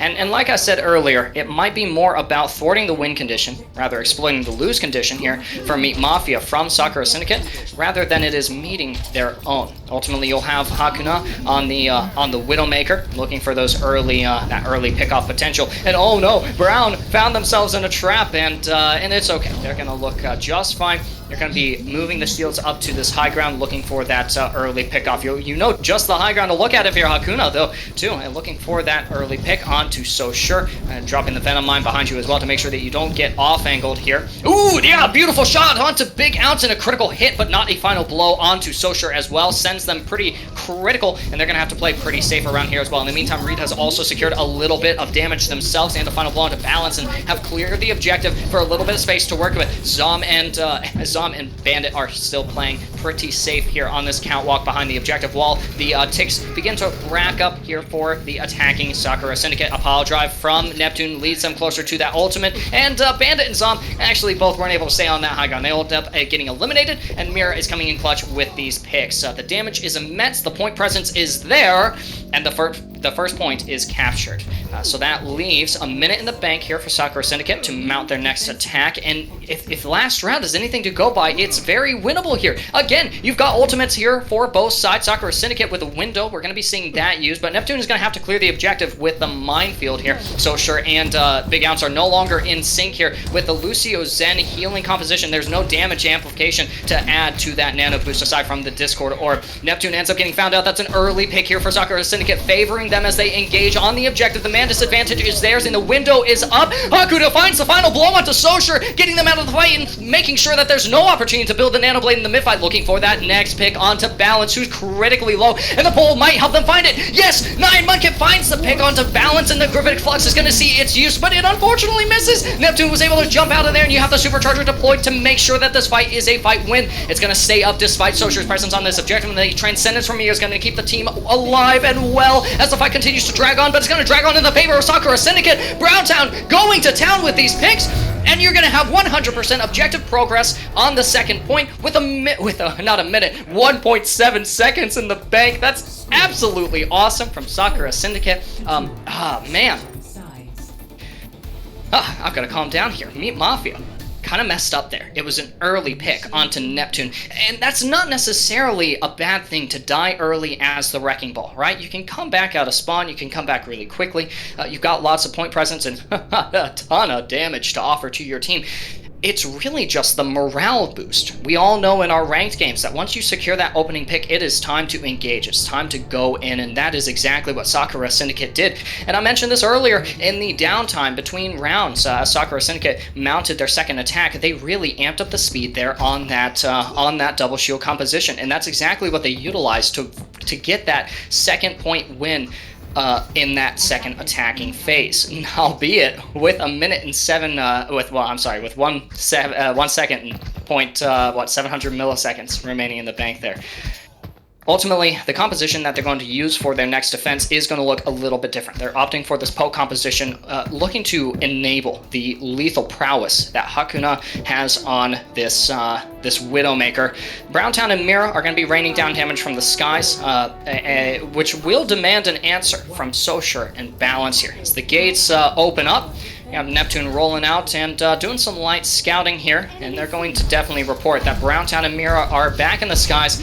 and this might force a swap out of the DPS lineup for Meat Mafia, or maybe they're just pretty confident that they can make this composition work. There's Browntown looking to build those early instances of barrage.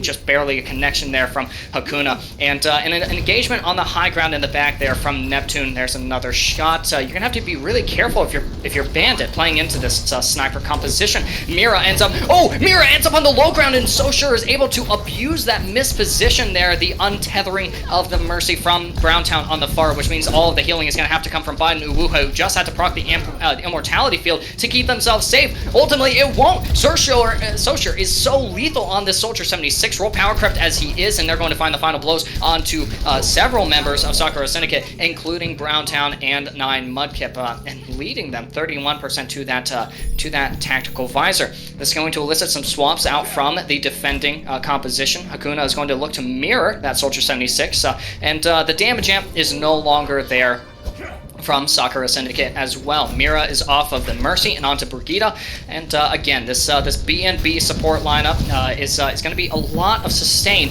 to fight through here. As you have Neptune again doing some scouting, looking for the opportunity to get that minefield. He's going to have to be careful about playing around Browntown, who is on this off angle, looking for the opportunity to shut Neptune down, get that stun, and deny some of that ultimate charge generation potential that Neptune has been so good about maintaining so far this series. A connection of them onto the objective will actually quickly fade as they look to wait for that perfect opportunity. Right now, it's just Sosure peppering the back of the objective and wearing down the the damage mitigation resources that 9 Mudkip has on this Sigma. There's a minefield deployed onto the high ground by Neptune, but they give their lives for the cause, and 9 Mudkip is found out by Zomba. Hakuna strikes back with a kill onto them. Reed falls victim to the minefield. I don't know how that happened, but that doesn't matter. It's Hakuna on the high ground who's going to have to be fighting against a nanoed bandit, and the tactical visor from Sosure gets shut down by Browntown. However, point presence does favor the attackers here, and you do yield a tick of progress before you get the reconnection there, and then the EMP connects onto 5 targets. Mira ends up going down to the follow-up damage, and you have to stabilize here if you are the defense, because there's still 2.5 minutes remaining of this objective, and Biden Uwu is looking to do exactly that. Finding the final blow onto Bandit and getting Neptune out of the fight is a great start to making sure that you don't yield a second objective tick. That's 66%, and that's a fight cleanup here for Sakura Syndicate, and a stabilization, exactly what we wanted to see from them. We still want to see this aggressive style of attacking from Meat Mafia, but it's being slowed down. Behold how Browntown's presence is enough to thwart Neptune off of these off angles that Neptune has, really, for most of the series, been getting away with in a big way. Bandit with the Graviton Search is going to be really influential in the outcome of this next fight. You're going to be looking for expert use of the Immortality Field from Biden Uwu, and also a timely rally there from Mira. There's Hakuna armed with the tactical visor, and the minefield deployed by the defenders as well. It looks like we bought ourselves a little space, and also found the final blow onto Bandit. Both Immortality Fields coming out from both teams, as well as the Transcendence finds Transcendence gets used by Zom to clear 1 mine out of the minefield and then disengage entirely. I'm not entirely sure what the discussion was there, what the comms sounded like, but I think that was definitely a mistake, because you sacrifice your most powerful defensive ult for the most powerful offensive abilities going to be used by the defense here. Bandit is now on the D.Va instead of the Zarya. We're not going to see use of the Amplification Matrix, but the defense matrix the Graviton Surge, but the defense matrix will definitely see some good use, especially in response to Browntown's Deadeye and Hakuna's Visor as well. For now, it is again that extended poke game, and the Disruption Comp needs to find their opening, but it's so hard when you're playing into a Kree, a Sigma, another Wrecking Ball, and the Brigitte. Mira armed with this rally is going to be critically important in this fight, and all the point presence is going to be there from Reed until they get eliminated. That's the time. It's time to rally up around the win condition. All the ults are coming out, including the Application Matrix, the Visor, and the Deadeye, and this might be good for the defense or for the attackers. The Social uses the Tactical Visor, and it doesn't find any value. Neptune deploying the minefield as well, and it also doesn't quite get anything. A little bit of space created, but not quite enough to really secure this fight for the attackers, but you have gotten 9 Mudkip and Reed out of the fight, as well as Mira. It's very winnable here for Meat Mafia, with an EMP and an Amp Matrix. They make sure that they stay in this map. This is not going to be an easy win for either side, but certainly not for Sakura Syndicate. However, again, that time bank, the win condition has been met. The time bank has been equalized. You've got a minute remaining for Sakura Syndicate, down from that 1.7 seconds. I'm sorry, up from that 1.7 seconds, and down really from the 1 minute 17 seconds that you're going to have for Meat Mafia. They're going to get a defense round here, and Sakura Syndicate will go on the attack. We'll have to see if Sakura wants to run that same faster paced, albeit double shield composition, or if we are going to see them go for that poke comp. Right now, it looks like the poke comp is actually going to be emerging here. 9 Mudkip, back on that Roadhog, back on the Sigma, but it's not a new. It is a new look from the defense here. Meat Mafia opting for that zombie composition, the same composition that they were able to thwart earlier this evening on Lijiang Gardens. They're going to be looking to use it to their advantage on the defense. So sure on the Soldier 76 doesn't quite fit into this composition, but absolutely does into this map. Not quite the Brawl DPS, but definitely you want some ranged damage, especially if you anticipate the double shield being opted for here, which I think is exactly what Meat Mafia is expecting. They're going to be in for a little bit of a surprise here. 9 Mudkip using the Roadhog to possibly get a disruption there, and Balance going invisible to do some early scouting. We'll have to see what they end up returning, and it's actually total opposite pathing, and you see both teams mobilizing around each other. A quick rotation there from both sides, and a dive onto Sakura from Meat Mafia's Neptune as well. Immortality Field was expended there by Biden Uwu, though. They're 50% to that Amplification Matrix, going to be a very powerful ult building and point clearing tool here, but they won't be able to use it on the high ground for the fight on point. They're probably gonna have to. It's probably gonna have to see use here in this hallway, because it's a very delayed engagement here from Meat Mafia. They want to make sure that the conditions are right, that they have all their cooldowns coming into this fight on the high ground. There's the hard engagement there, and a hook as well onto Bandit leaves them without armor HP. They're going to be briefly sustained here by Zom and Big Ounce on the Lucy on the Moira, and the Amplification Matrix will see its use, as well as Browntown using it to find critical picks. Hakuna and Reed both find additional targets, and Zom gets a double kill, a double environmental elimination, and things are very winnable here for both sides. But I think what we're going to see, as the hook comes out onto Zom from 9 Mudkip, and a second kill onto Balance, I think we're going to see point captured here by Sakura Syndicate. This will reward them with 30 seconds in the time bank that they will be able to use to see if they can get that 33% objective completion for second point, or just, capture it entirely again. You might be going into an 8, 9, 10 round Volskaya Industries, and what better map to do it on? What better series to go the distance here? You have the sound barrier going to be coming online from Mira. Absolutely essential to have that, because you will have the coalescence being deployed here by Big Ounce. The sound barrier in response keeps the team in this fight for a little bit longer, but Bainubu has also used the Immortality Field. Mudkip goes for the hook, and also the whole hog, but they were too low, and as the AMP comes out, Reed has fallen, and the point presence is going to suffer on the side of the attackers. Sakura Syndicate does not get that 33% of objective completion. They don't get any at all on that second objective. We are looking at a full hold from Sakura Syndicate to either win this map, or it could be a draw, or it could be a loss. Sakura Syndicate loses if they yield the first objective and 33% of progress, that one tick on B, and they win if they can full hold first point, and they draw if they manage to hold that one tick, which would force the series to go even longer, which does guarantee, or at least helps to guarantee, user Intel's swift return into the booth. Ready for battle. We'll have to see. I bet he's going to come back after just this one map. He's going to hop in any second now and be like, "Hey, my series is already done," and we're going to be like, "Yeah, we're still on Volskaya. We're on round 12. Come help us out, please."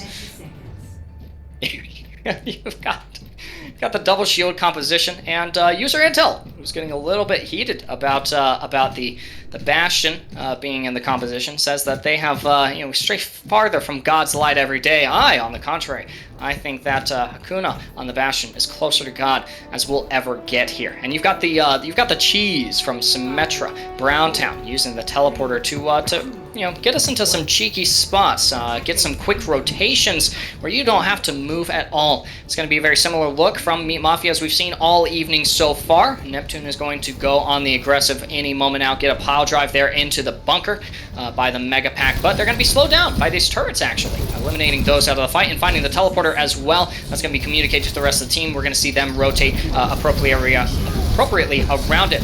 Big adaptive shields and big bubble leading to big energy here for Bandit, but they're not going to be able to find that opportunity to do the DPS quite yet. It's a lot of shifting around here, shifting sand through a sieve. That's going to be how Meat Mafia approaches this fight, but the rotation onto the back of the high ground is going to be met by Sakura Syndicate, who wrecks the Immortality Field, which doesn't end up saving Hakuna, who was in that sentry mode. You've got 3 members in the back lines on the high ground here. Sosher peppering you with damage and is looking very losable here as the point progress begins to ramp up. 2 members of Meat Mafia capturing this objective here. You are going to have Wrecking Ball rolling through again onto that high ground. Neptune 82% to that minefield, and a point force of the defenders. They're going to be helped out with the Amplification Matrix deployed so that we can double the damage and also double down on our defense, but it's not going to be amounting to anything. Browntown and Reap both go down, as well as 9 Mudkip, and ultimately it's only Biden, Uwu, and Mira left. Hakuna goes down, and we're going to have to see this draw, this full hold of the second objective. But how do you full hold when you're playing into all of these ultimates?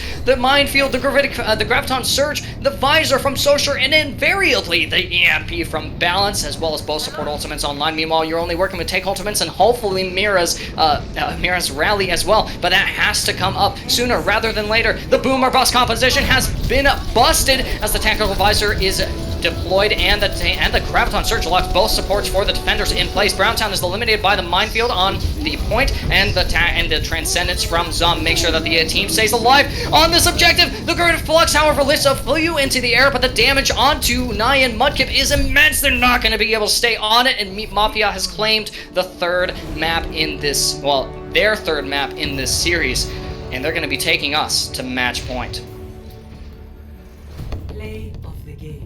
Zom's play of the game. We didn't actually get to see this, but we do now. A double environmental elimination, procced out by the use of the Amplification Matrix here. The whole team wants to use it. Ultimately, you almost get read off, and then you go back for seconds. Absolutely beautiful there from the Lucio player for Meat Mafia. That was you love to see it for all of our Reddit Lucios and really any of our cheese enthusiasts. Unfortunately, we didn't quite get to see the cheese get its optimal value there on the defense for Sakura Syndicate, so that will be sending us into match point territory. User intel would we missed him so much. User intel would definitely have some words to say about the Bastion. I'll say them for him. Don't run him. Don't run the Bastion, it doesn't work. These high-level Overwatch players, especially the ones that like to run Zenyatta in their compositions, Zenyatta who shreds through the Ironclad buff that Bastion gets in that Sentry mode, it's not the play of the game here. And you need to play the game. You need to be able to play for as long as possible, because again, Sakura Syndicate, the longer the series goes on, I thought the better they looked, and they looked pretty good on Volskaya Industries. Ultimately, they do lose that map, forcing us into match point territory, but for as good as that is for Meat Mafia, means that there might not be quite as much Overwatch as we wanted. I definitely want to see a little bit more. I know User Intel wants to come back as well, so you guys be sure to not have to come back. Don't go anywhere in the first place. We're going to head off for a short break, and we'll be right back momentarily.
thought you were the one for me.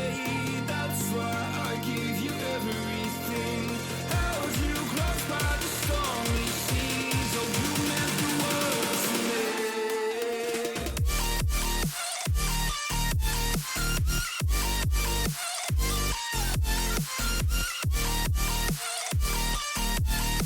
Oh, you meant the world to me.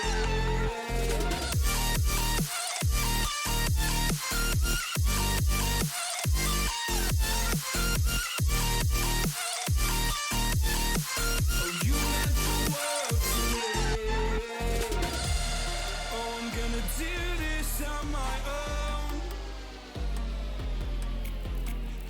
No point in blaming you, you did not know. Oh, I thought you were the one for me. That's why I give you everything. Held you close by the stormy seas. Oh, you meant the world to me.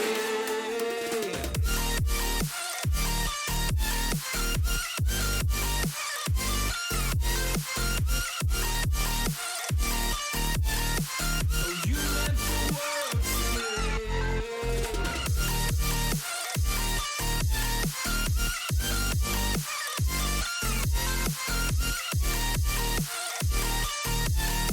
Oh, you meant the world to me. Oh, I'm gonna do this on my own. No point in blaming you, you did not know. Oh, I'm gonna do this on my own. No point in blaming you, you did not know. I thought you were the one for me. That's why I give you everything. Held you close by the stormy seas. Oh, you meant the world to me.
What is going on, everybody? Thanks for not going anywhere. And for all of those who've joined midway through the series, welcome as well.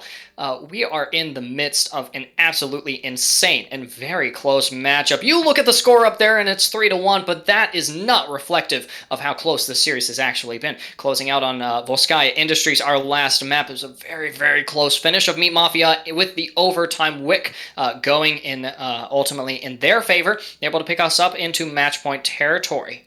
Like I said, leading 3-1. This is a first to 4 series.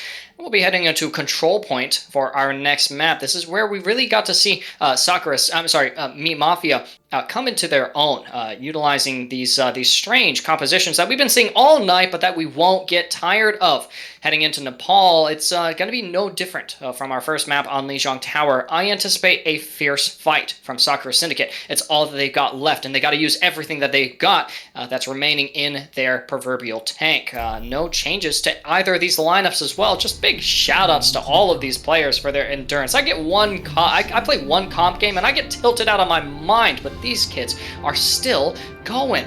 And not only that, they're playing some high-level Overwatch. I'll tell you, I don't get tired after playing one gold game, but man, if I play a game in a 4K lobby, I get exhausted afterwards. It's so hard playing these high-level matches. But here we go. We're going for one more, and then hopefully after that, one more. Hopefully after that, one more. But we'll have to see. That all rests on Sakura Syndicate here. Their fate is in their hands, but maybe that's not the way that they feel. The whole series has been in control by Meat Mafia, who are using that strange composition designed to crack the hard shell that is the zombie composition, or 6-man, or rush, or brawl, whatever you want to call it. It's got so many names, but like I said earlier, its identity is iconic. As the gates open up, it's going to be speed on the side of Sakura Syndicate, but sustained for Meat Mafia.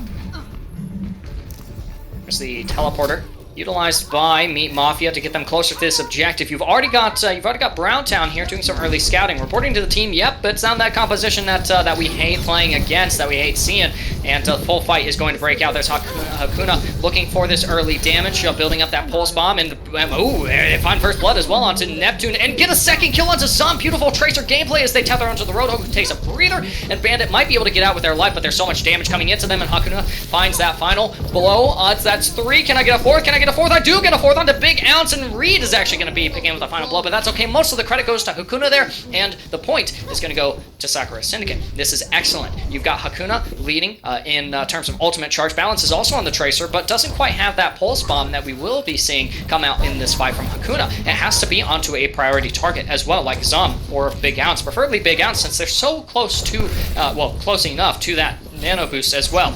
There's the hook from, hook from Bandit, and Hakuna actually ends up going down, but it's good. They haven't sacrificed the Pulse Bomb in that interest. Meanwhile, Mudkip and Reed are both going to find out their own targets, and this fight is going the way of Sakura Syndicate, but a hook from Bandit, it means that it might be time to back out here, and Reed is going to play it safe with the rest of the supports.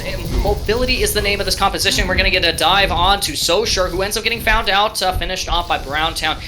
Such proactive gameplay here, and the final hours of this Overwatch series as well. Hakuna after this pulse bomb, looking for that opportunity to triple blink in and then use that ability and then recall right back out. You're going to be seeing the whole hog emerge from Bandit anytime, but the bomb, the self-destruct, is going to go out first. It does find value as well. Zom isn't able to play the game, and Hakuna, with it amplifying the explosive power of Sakura Syndicate, does as well find that pick onto Neptune. This is going to be a full reset here from Meat Mafia, but look at how quickly this time bank has ramped up. This point progress is already at 70%. We're looking into last teamfight territory, and right now the ult cycling is really favorable for Sakura Syndicate. You're going to commit everything here. The Coalescence is going to come out from Biden Uwu, and the EMP does get used, but it gets shut down in the same time. Soshur with the Nano Boost and the Tactical Visor has found out 2-3 picks, but Reed is going ham in the back lines here. 2 kills with the Primal Rage there, and critically low, having to reconnect to the objective. Blaze into Soshur. The beat drops to make sure that the main tank here for Sakura Syndicate stays alive in this fight, and Balance goes for the Pulse Bomb. Doesn't quite find anything, though.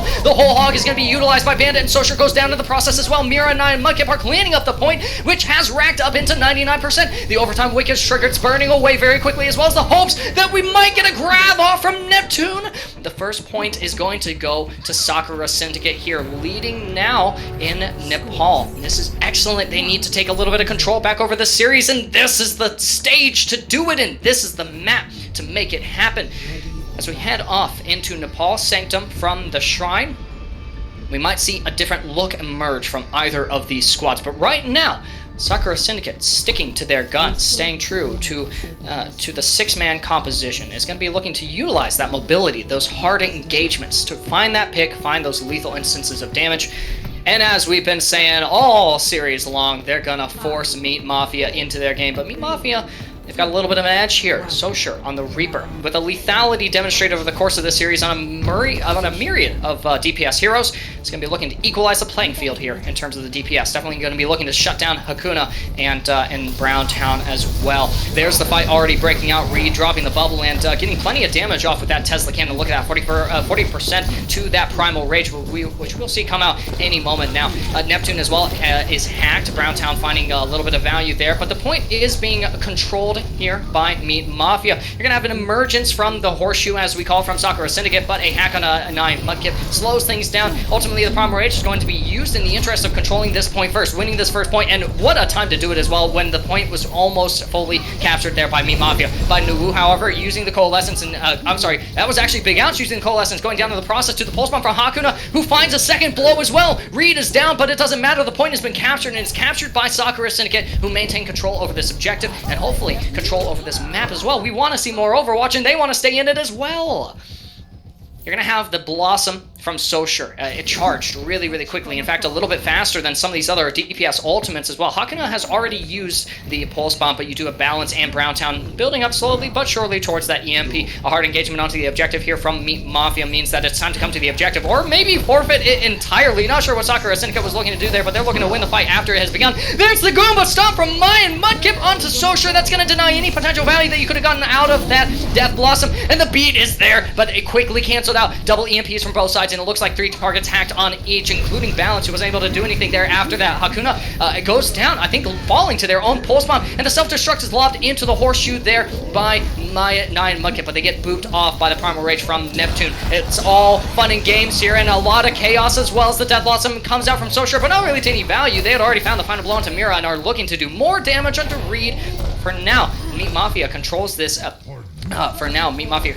objective, and they get to keep control of it. That was a massive mistake there from Sakura Syndicate, yielding that objective. That whole fight could have taken place, and they could be up to 60% objective completion. Now they're sitting at a disadvantage, being held in their spawn here by the choke, and a lot of damage that they're going to have to be playing into. Defense Matrix already finding its use, and Reed looking for the opportunity to use the Primal Rage and engage into that, but they're engaging into a Coalescence. The beat has to drop from Mirror to make sure that the rest of the team stays alive. Browntown is so critically low. Big Ounce looking for additional damage and picks, but they're being Primal Raged into a corner there by Reed, who is also critically low themselves. We're going to have to see the sustain utilized here by Biden, Uwu, and Mira, who has suffered the the hack there. 9 Mudkip manages to remake, but gets shut down during the animation, and there's no tanks here remaining. Reed has already respawned, but we're going to have to get a regroup here from Sakura Syndicate.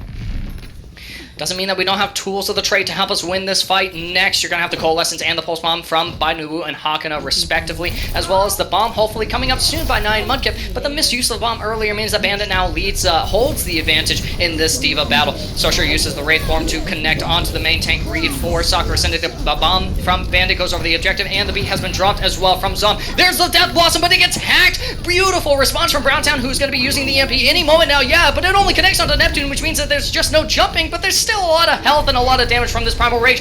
Neptune and, oh, wow, actually, it's all Neptune here in this kill feed, and Big Out says, I want a little piece of the action, finds 9 Mudkip out with the skill up, and before anything else can happen, the second round is over. We're in match point territory. It's 1-1 here. Not quite as close as the 99-99, but it might as well feel like it. Meat Mafia's looking to bring it home. Ready for battle. It looks like Neptune might have actually booped like 4 people off the map there, even despite being hacked. And I said this earlier in the series. It's not about getting the picks. It's about picking the right targets. And so for Browntown on the Sombra, we feel that just a little bit. It's not about the hack. It's about finding the right targets with that hack. Perhaps that Neptune, in the midst of a Primal Rage, someone stepped on his glasses, and Browntown just might have picked the wrong target to hack there. Ultimately, we're playing into this last point, the rush composition emerging from Sakura Syndicate, and the composition that Meat Mafia is just oh so comfortable with here on Nepal Village. The teleporter is going to secure a quick rotation onto the objective. We might be able to seize a little bit of control there. Yeah, there's a freeze onto Neptune, and Reed is able to get the freeze swinging off there. Nine Mudkip picking up that final blow, but the Discord from Zom is going to magnify the damage here. While Soshur continues to pepper the objective with damage amplified rockets, you're going to see the wall erected by Hakuna. And that's going to buy the objective here for Sakura Syndicate. It's not going to win the fight for them, though. That is still very much going on. And you've already got the barrage online. It's going to see use as well. And the wall is there, quick to thwart it. But Biden Wu ends up going down in the chaos. Other picks have been secured here, with Zom picking up 2. Absolutely beautiful. Plenty of assists there. Offensive utility from Zom and Big Ounce on the Zen Mercy. It's just, oh yeah, and you're already seeing swaps here as well. They're mirroring the composition. So again, Sakura Syndicate, the prevailing theme of this game is that you're forcing the enemy team to play into your composition.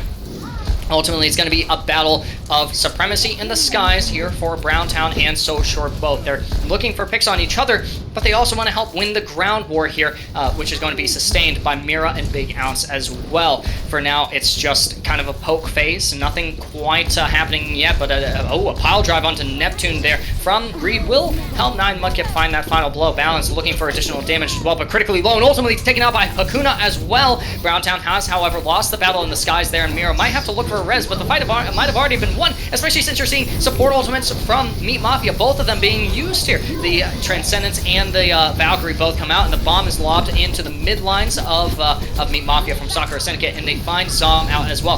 However, point presence really does favor Meat Mafia, who's used the minefield to clear that objective, and Mira ends up going down by Nuwu as well, finds themselves in the middle of a power drive, and finished off by Bandit and Neptune. This fight was always Sakura Syndicate's one to lose, and the bomb from Bandit means that this is a no-go zone. No crossing this choke, and Soshur is still keeping a watchful eye on this objective, making sure that no one can really come through here. You're going to continue peppering the choke with rockets to 73%. You've got to make something happen for Sakura Syndicate, who has come so far and fought through so much adversity just to make it to this series, just to lose it to Meat Mafia, who is running this composition so incredibly well. You're going to have to make something happen. Hakuna has the pulse bomb. We have to find some value with it. We have to find a stick onto one of the supports or onto Bandit. Ooh, we don't find the stick. We actually end up whipping it. It was onto Balance, but it ended up missing Balance, who has the mobility to dance around it anyways, and Browntown is going to have to make something happen with this barrage. You're going to have to build it. It's only 4 seconds to touch, and the minefield does come on the objective here by Reed. It might be enough to buy the objective. Yes, here for Sakura Syndicate. They managed to stay in this fight just for a little bit longer.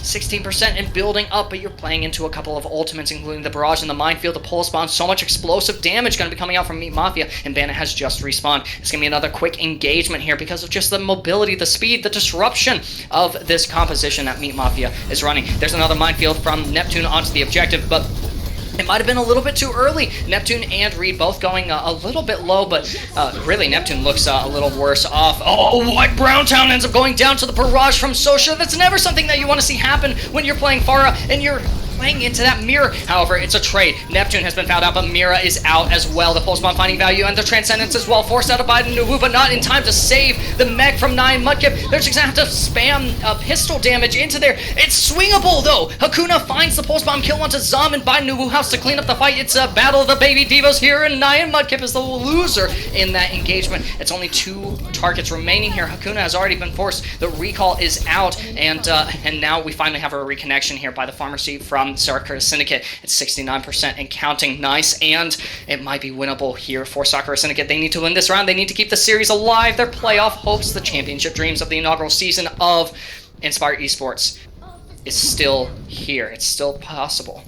You got the barrage and the bomb. Again, lots of explosive power here for Sakura Syndicate, but you got to be aware of this bomb from Bandit. Pajavana, high gun from Reed, doesn't quite find anything. Reed working so hard to get that last little bit of ult charge for the minefields. An early engagement onto Neptune, and a barrage from Browntown finds Zom out of the fight. Zom, who's so close to Transcendence and needed that to win this fight. It's 98% and building, and the bomb is going to be used by 9 Mudkip to clear this objective. It doesn't find any eliminations, but it does clear a bunch of space and elicits the self-destruct as well from Bandit, but the minefield from Reed is finding mad value, and Reed also picks up a triple kill with a melee finish onto Neptune. It's winnable here for Sakura Syndicate, who manages to stay alive in this series with a map win on Nepal. The championship hopes are alive. My hopes, my dreams that user intel will arrive and help me finish casting this phenomenal series is still in it. Here's Neptune with the Primal Rage there. They find the final blow onto Hakuna. We get the we get the boop off onto Biden Nuwu, as well as Reed there as well. And we did we would have gotten the boop onto Balance on the Sombra as well, had Balance not been able to translocate out of there. Ultimately, it's going to be the main tank here for Sakura Syndicate, walking away with 63% kill participation and plenty of sustain offered by the support lineup for Sakura Syndicate, Biden Nuwu, and Mira. Their praises, the praises can't come in any harder from me. It looks like we'll be it looks like we'll be playing control point map after control point map here. We'll let the teams figure out. They're asking themselves, what now? And well, my response to that is more Overwatch, of course. Please, more Overwatch. More of this fantastic series. Sakura Syndicate possibly evening things up and going into another control point map now as well, it seems. Puts them at a potential advantage. They did so well on Nepal, albeit dropping Sanctum when they really maybe shouldn't have. They'll be going into Busan and hoping to really make control point map, the control point mode, their strongest yet. And Busan looking to give us just as good of a showing here.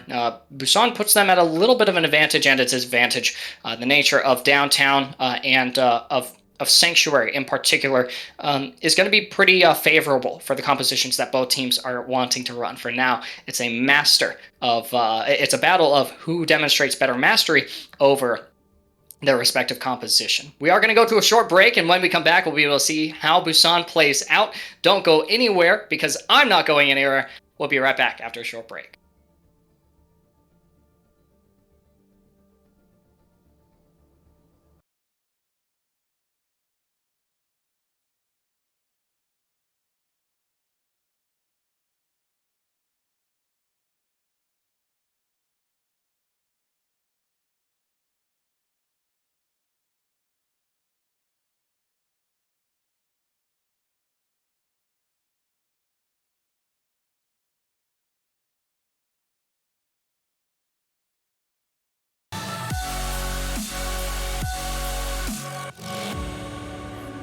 Tell me one more lie. Every time you bring me close, and you're thickening the ghost of you, bleeding tires you've undone, undone.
Welcome back, everybody. Thanks for not going anywhere. And if you did go somewhere, well, you are just in the wrong here to leave in the midst of an action-packed, exciting, just insane series. I am so excited to see how this one ends. I'm sure you guys are as well. So let's jump right into the action here. Before we do, we'll take a look at our map pool. We'll be heading to Busan next. I kind of preluded it before we took off for the break.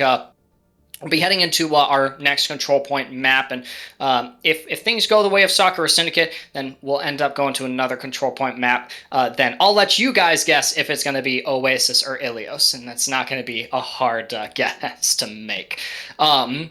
It's all control point map mode here from, here on out. And this is the interesting thing as well. I mentioned early in the series, and this is as well my personal opinion, I'm not a big fan of control point mode, and the reason for that is it just ends up being so deathmatchy. That's something you might find a little surprising, considering also knowing that I am a Zenyatta main Lucio Flex player, these heroes that are so good at taking those duels and winning them, but I'm also, not very good at video games, so of course I'm not going to like the mechanical action that we're going to be seeing from both of these squads in the interest of winning this map here. However, here's the interesting thing, is that both of these teams, they're running compositions that are good for this style of map, where I like 2CP for the team play and the staging and the terms of engagement. Busan and these other control point maps, they end up also being really good for that kind of stuff, for the compositions that are being utilized here by both squads. It's the Rush Brawl Zombie comp versus Meat Mafia's Disruption comp, and both of those compositions, regardless of whatever map you're running on, need those same elements of target prioritization. Where are we staging? Where are we going to? How are we going to path? Etc. etc. So this means that for us to watch control point maps from here to the end of the series, it's just going to continue to be good Overwatch, albeit maybe a little bit different style of Overwatch compared to say a 2CP map. But thank goodness we're not going back into 2CP, because we'll probably get another 6-round 2CP map. I'm not interested in seeing 6 rounds of Volskaya. I already do that enough in my solo queue ranked games. We're getting ready from both of these squads, and then we'll be heading right into Busan. And be sure to show some love in the chat for all of these teams, both of these teams, all of our contenders as well. Insane endurance. I mentioned before last map, just insane endurance that we're seeing from all of our players here. They're probably used to playing plenty of Overwatch, being high-level teams, but these competitive matches, truly competitive matches, they end up being extremely arduous. You guys have seen it manifest. Wars of attrition, long drawn-out team fights. You guys heard user intel. The man I believe that has no lungs, doesn't need them, calling these team fights as they grow longer and longer and longer. What's also long is this series going the distance. It's 2-3 in favor of Meat Mafia, and now we're looking to pick up another map if we're fans of Sakura Syndicate or the Syndicate themselves. Looking to win this map and keep their playoff dreams alive. But they'll be going from the frying pan into the fire, if you will, or rather getting booped into it if we do end up going to our next map. For now, it's all Busan. It's all here in Korea. They went to Korea! And we're going to be seeing the zombie comp utilized here by Sakura Syndicate, as well as, it's just... It's just surprise after surprise here from Meat Mafia. The classic defense composition, Orisa Diva. They're playing like we're in 2017 with Balance on the Torbjorn and Soshur on the Soldier 76. It's just, again, Soshur on the DPS role in general is absolutely terrifying. It's going to be part of the win condition as the gates open up and both teams rush out of their spawns here. Opting for different angles. It's going to be Reed looking and setting the terms of looking for and setting the terms of engagement here. It's going to force a long rotation here as well, because you want to play this poke comp for as long as you can before the teamfight really breaks out. The engagement there from Reed dropping the bubble as well, and Big Ounce is forced to use maybe not forced, but does use the immortality field there as well. The hack briefly fades from Browntown as well, and Reed ends up going down to a melee finish from Bandit, which means that the fight is very swingable here for Meat Mafia, and it looks like that's exactly what they're going to do. They're going to win this fight pretty decisively. The turret won't really help capture the objective, but it does help secure it, finding the final blow to Browntown, and this is a fight win and a point capture here for Meat Mafia. They're looking pretty good, especially in terms of these ultimate percentages. Look at Soshur, so close to that tactical visor, and Bandit and Neptune both pretty equal in terms of tank ultimates. In the meantime, lagging a little bit behind is the rest of Sakura Syndicate, but you're relying on the Coalescence to clear plenty of space and be part of that opening terms of engagement here in this next fight. They're opting for Coast, but the members of Meat Mafia are more than aware of this pathing, and although the mini is being played, the that's not really quite as much sustain. You're going to need Biden, Nuwu, and Mira there present in this fight. Mira looking to do a little bit of damage, and the Coalescence coming out from Biden, Nuwu to thwart the defenders off of high ground. There's the Technical Visor as well from So Sure, but it's not quite able to find anything. Ultimately, it will do enough damage onto a couple of members of Sakura Syndicate, 2 of whom will collapse in this fight, and So Sure spins around to look for that Helix Rocket kill onto Browntown, who ends up fading out as the beat wears off from Zom. So too will wear down the last stages of that fight. 50% and building here for Meat Mafia, and once again, they're sitting at a pretty solid advantage. An early supercharger means that the rest of the team can overextend a little bit and pick up a little bit more ultimate charge, but it might have been a little too early because the members of Sakura Syndicate were there and responsive. They were ready for that kind of push, and they were able to stay alive in its presence. There's the self-destruct lobbed onto the high ground, and it does find value. There goes Bandit and the turret as well. It's going to force the Molten Core out from balance, and that will clear up a little bit of space on the objective, buy some extra time. But Reed popping off with this Winston pick and getting 2 kills with the Primal Rage, going on for the 3rd on the main tank of Meat Mafia, and ultimately finding it as well. There goes Zom too, and that's going to be a point flip here for Sakura Syndicate, but it's 84% versus 30% for the new defenders of this objective. It's going to have to be clean gameplay from here on out from Sakura, because if they lose this objective, then they put themselves in match point territory. Hopefully they don't yield this objective the same way that they have in previous control point maps, but we will just have to see. Browntown is going to be ready to use the EMP any moment in here. Look at how clumped up all the members are, and yes, it connects onto 5 members, and it's time to go in and engage. Mira picking up 2 kills. Who said Lucio was a healer? I think Lucio's a DPS, winning the duels there, especially with the help of Browntown's EMP, and it means that we're going to see a reset here from Meat Mafia. It's going to be quiet gathering as they prepare themselves for this next fight. That fight was won by Sakura with 1 ultimate, basically, and it put Mira in a good position to have the next sound barrier ready sooner rather than later.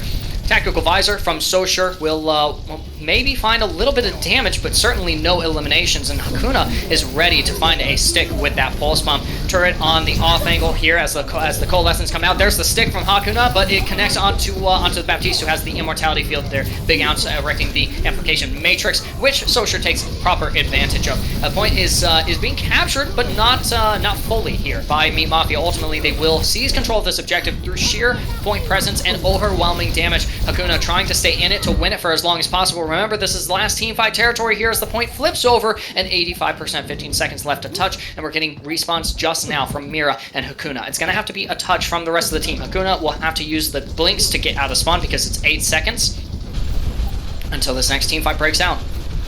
You got Bandit with the self-destruct as well. 2 seconds to touch, and you're going to see a touch there by Browntown on the Sombra. Mira connecting up to the high ground and inting their brains out. What?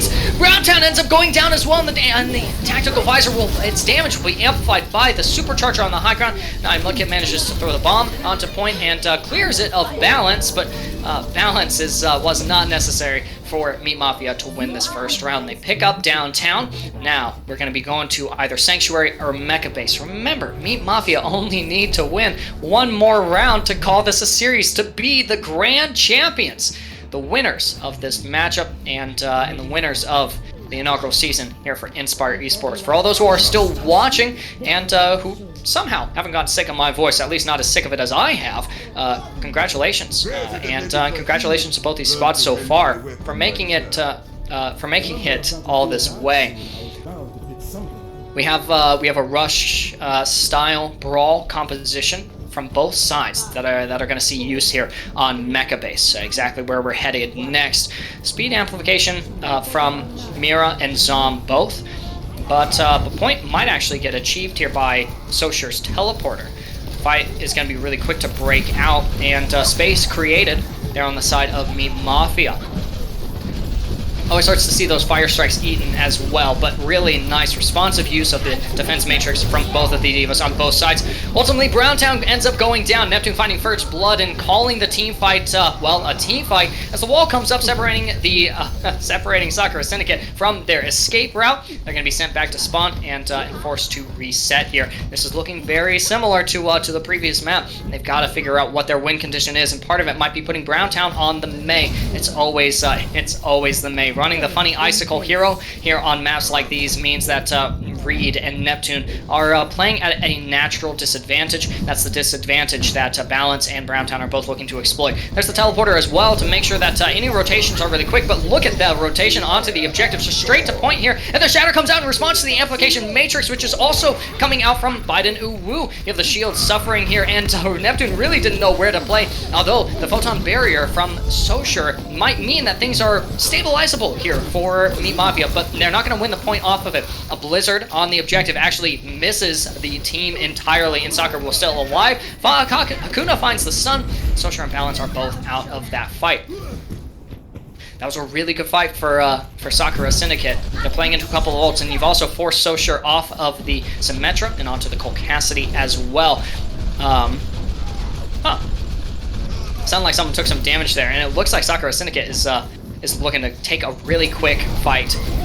There's the wall as well, and the Shatter. Ooh, the Shatter is big enough to get Biden Uwu out of the fight, and the Immortality Field as well as the Beat come out. All defensive resources, but a massive Shatter in the Deadeye as well from Hakuna. It means that this is another fight win here for Syndicate. Only 2 ultimates expended, and Biden Uwu will have that Amplification Matrix soon. You've got the Sound Barrier from Mira as well. Beautiful hold here from Sakura Syndicate. They're playing their brains out, and they want to win this map and take us to the next one. For now, it's a quick regroup from Meat Mafia. A Mei wall to make sure that they are uninterrupted by the overwhelming damage that Sakura is capable of dishing out. They're going to plant themselves running the objective, but the 10 is already here. It's got a Sakura Syndicate logo on it, and there's 9 Mudkip's bomb on the objective as Neptune ends up collapsing out of this fight. Bandit as well uses the self-destruct, but doesn't quite get the same amount of value.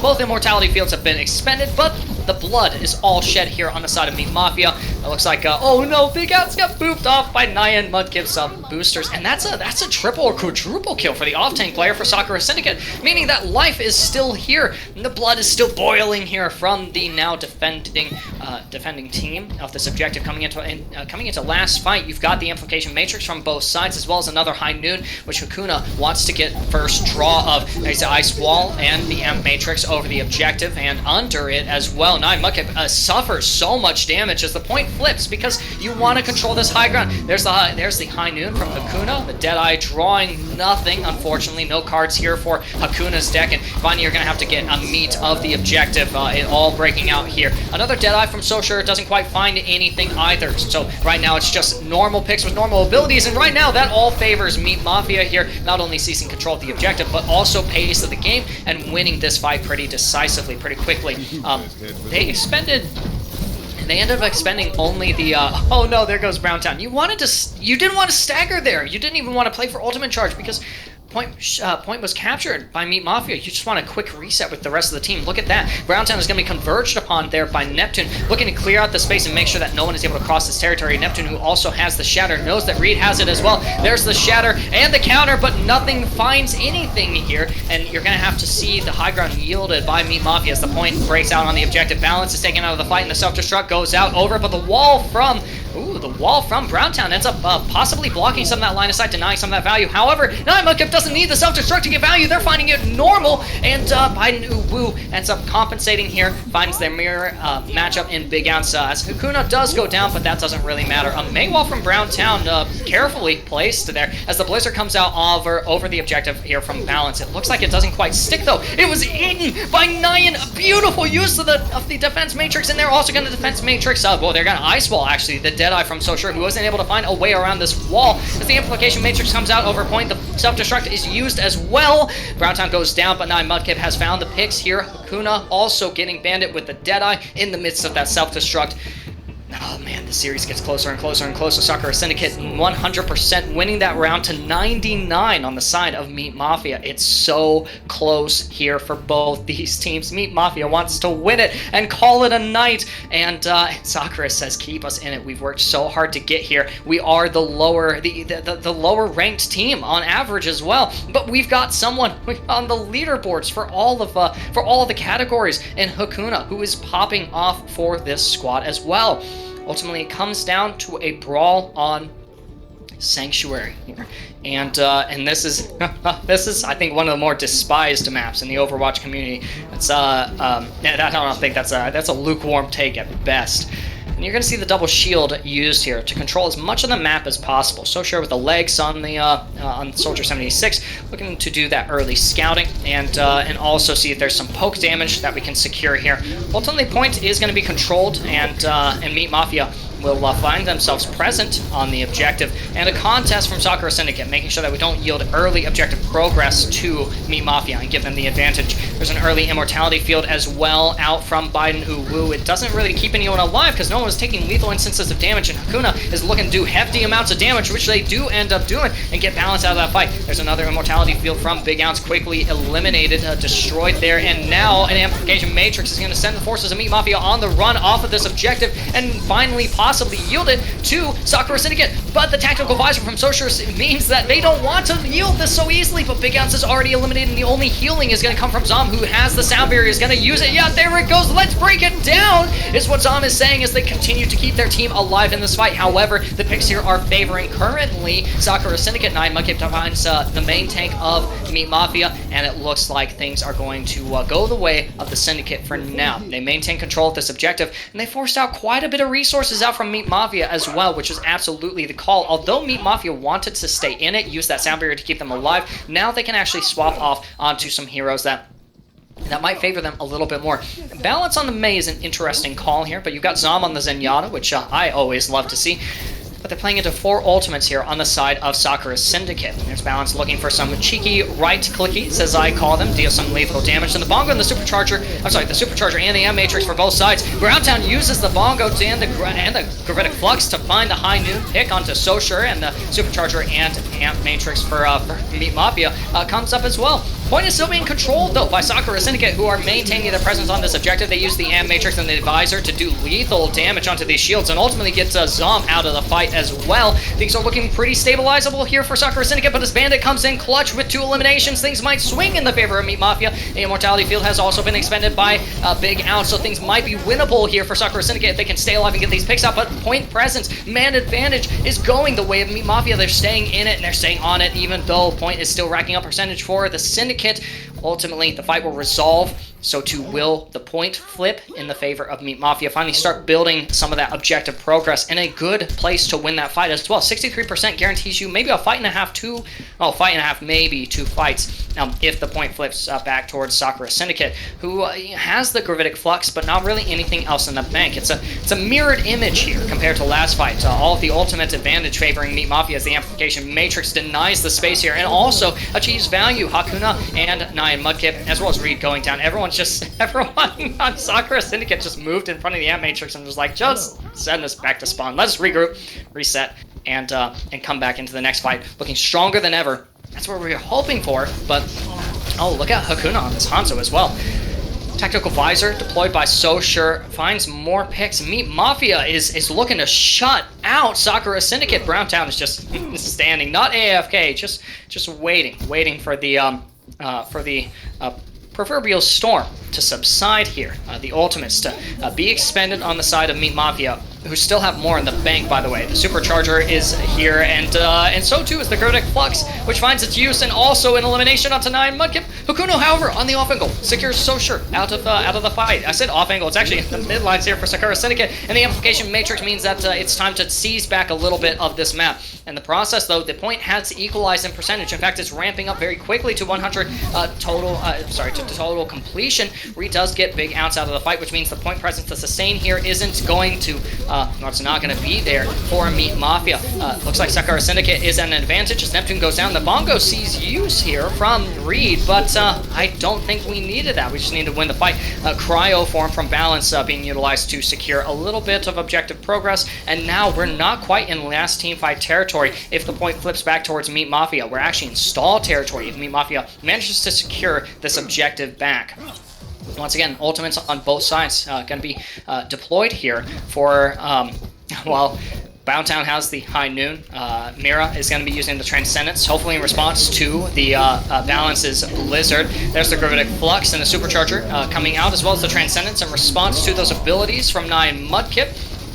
Zom keeping the team alive, and Balance is going to lead the Blizzard out of the point. We have to see the Transcendence from Mira, but it was already used, and Hakuna is able to get Balance out of the fight, but in the process, all of the other members of Sakura Syndicate were eliminated. It was 98%, and you just needed to stay in this fight for a little bit longer. The Tactical Visor is going to be used by Socher to make sure that any stragglers get eliminated, and it's all over here for Sakura Syndicate. They can't touch! Victory. It's all over here. The grand finals, the winners of all of these matches. The inaugural season here for Inspire Esports is Meet Mafia. But play of the game for this map at least still goes to Nyan Mudkip. Here's this was like a triple quadruple kill. Lots of lots that they added. It was okay. The last final blow, not quite a solo kill there.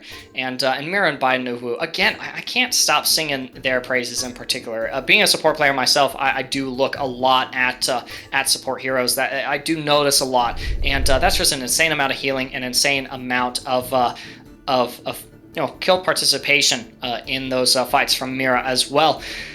Ultimately, congratulations to Meet Mafia, calling themselves the Inspire Esports preseason champion here. I mean, just what a showing that they had as well. Defying the meta in some places and, conforming to it in others with their Disruption Cop, Neptune and Bandit, clearing plenty of space for Socher and Balance to find value, and Big Ounce as well as... I'm going to lose it.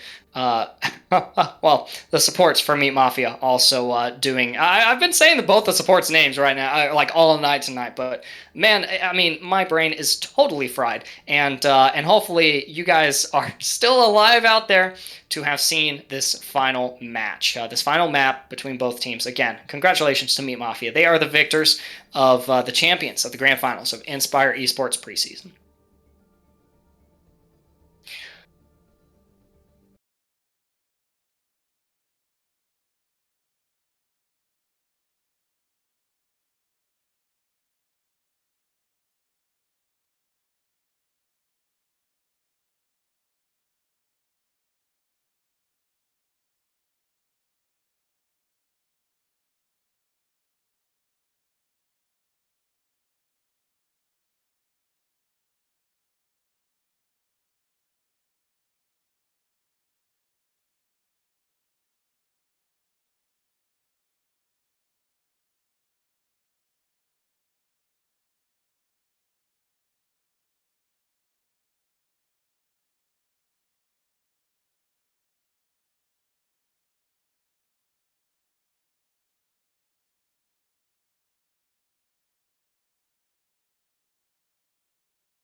Welcome back, everybody. Thanks for not going anywhere. Thanks for sticking it all the way to the end of this fantastic grand finals of the inaugural season, the preseason for Inspire Esports. I am joined in the booth by our series MVP, Socher. Congratulations, by the way. This is the first you're hearing of it, as well as two other members of the winning team. We've got Big Hounds and Neptune all in the chat here. Welcome, you guys. What an incredible series.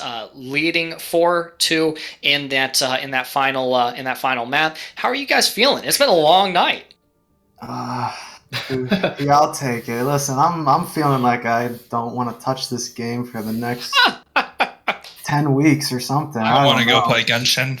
Yeah, I want to play crab game. I'll drop my UID. Add me. I gotta do my grind mention after this. Yeah, it was. I mean, crab game sounds really good. It was just a lot of the times where we really should have put the series away, but kind of failed to, and it was a little bit frustrating that we kind of failed to put it away. But we knew that we could still dub out. We had a victory in sight, and we just couldn't get it done. I love it. Yeah, you guys absolutely had victory in sight there. It's ultimately what you guys attained, and I'm not going to complain about you guys dropping a map or two because I mean it gave us some fantastic content. Even if people maybe at one point got sick and tired of hearing my voice, freaking out over just the high level plays that you guys were running. Socher, question for you. We saw you on so many. It feels like we saw you on a lot of different heroes tonight. Soldier 76 was one of those big ones. As a legs player myself, albeit a lowly platinum one, I've got to ask: is that one of your favorite heroes to play, or do you prefer other DPS heroes? Going into this tournament, I'm transitioning from the flexible role. Obviously, my DPS is not my main role. The only DPS I could really play was Genji, and funny enough, I was just trying to figure out who to play during scrims up to this league, and we in a separate league. I don't know if I'm allowed to name that on stream or not, but in a separate league, we got rolled. We got rolled in a game by a certain Soldier 76 player, and I was just convinced that Soldier was broken at that point. So as soon as we got rolled by that guy, I picked him up, and he's just been so fun ever since then. We still didn't name the player. It's we still beat him. We still beat him. We still beat him. The leg goat. Oh my god. We got rolled by Fusa, and then I was like, you know what, leg seems pretty fun. So I picked them up for this league, and ever since then, Genji and Soldier have been my go-to DPS. So that's awesome. I'm glad that you could pick up an actual useful DPS hero. That is awesome. Although your Genji on King's Row was absolutely spectacular to watch. I dished against it a couple of times, but ultimately you proved me wrong. You proved me right on the Soldier 76 though, and I do stand with you. He is pretty busted right now. Yeah, he's very busted and very fun. He's still got 30 bullets in his clip. That's insane. We did as well see a lot of different compositions run by you guys tonight. The first compositional question that I have for you guys, because I could go off on a lengthy tangent about this. We could go all night. But the composition that you guys used on Lijiang Tower, I think it was a Hog Zarya comp against the six man. Against the six man. What was that? Like, is that something you guys have strategized and planned? So you're like, okay, how do we dismantle the zombie comp? We planned a little bit about this. We planned it about like 2 or 3 days ago. So our whole so as you know, what I like to call us, we're Big Bala Incorporated. I like ball. I play ball. I'm not really a Rhyme player, as you saw by getting all shouted like that. So I feel like against summer comps, just ball is generally weaker, and then we're like, what are we gonna go? And then I think Socher, if you want to take it away now, it was like more so his idea. Yeah, so we in scrims in this league and other leagues, we just get like, I don't know. It feels like Garden's such a coin flip for us. Like in some scrims we'll be doing really well against really good teams, and some scrims we'll just like coin flip and we'll lose. So I figured like, I guess it's time to try something different. I was watching some Overwatch League VODs. I don't remember the teams, but this was the patch when Hog was just broken and both teams would run Hog. I think it was Washington, or I don't know who it was, but they both ran Zarya Hog, and I just said to teams like, you know what, we've been getting Roland Gardens. Let's try something different.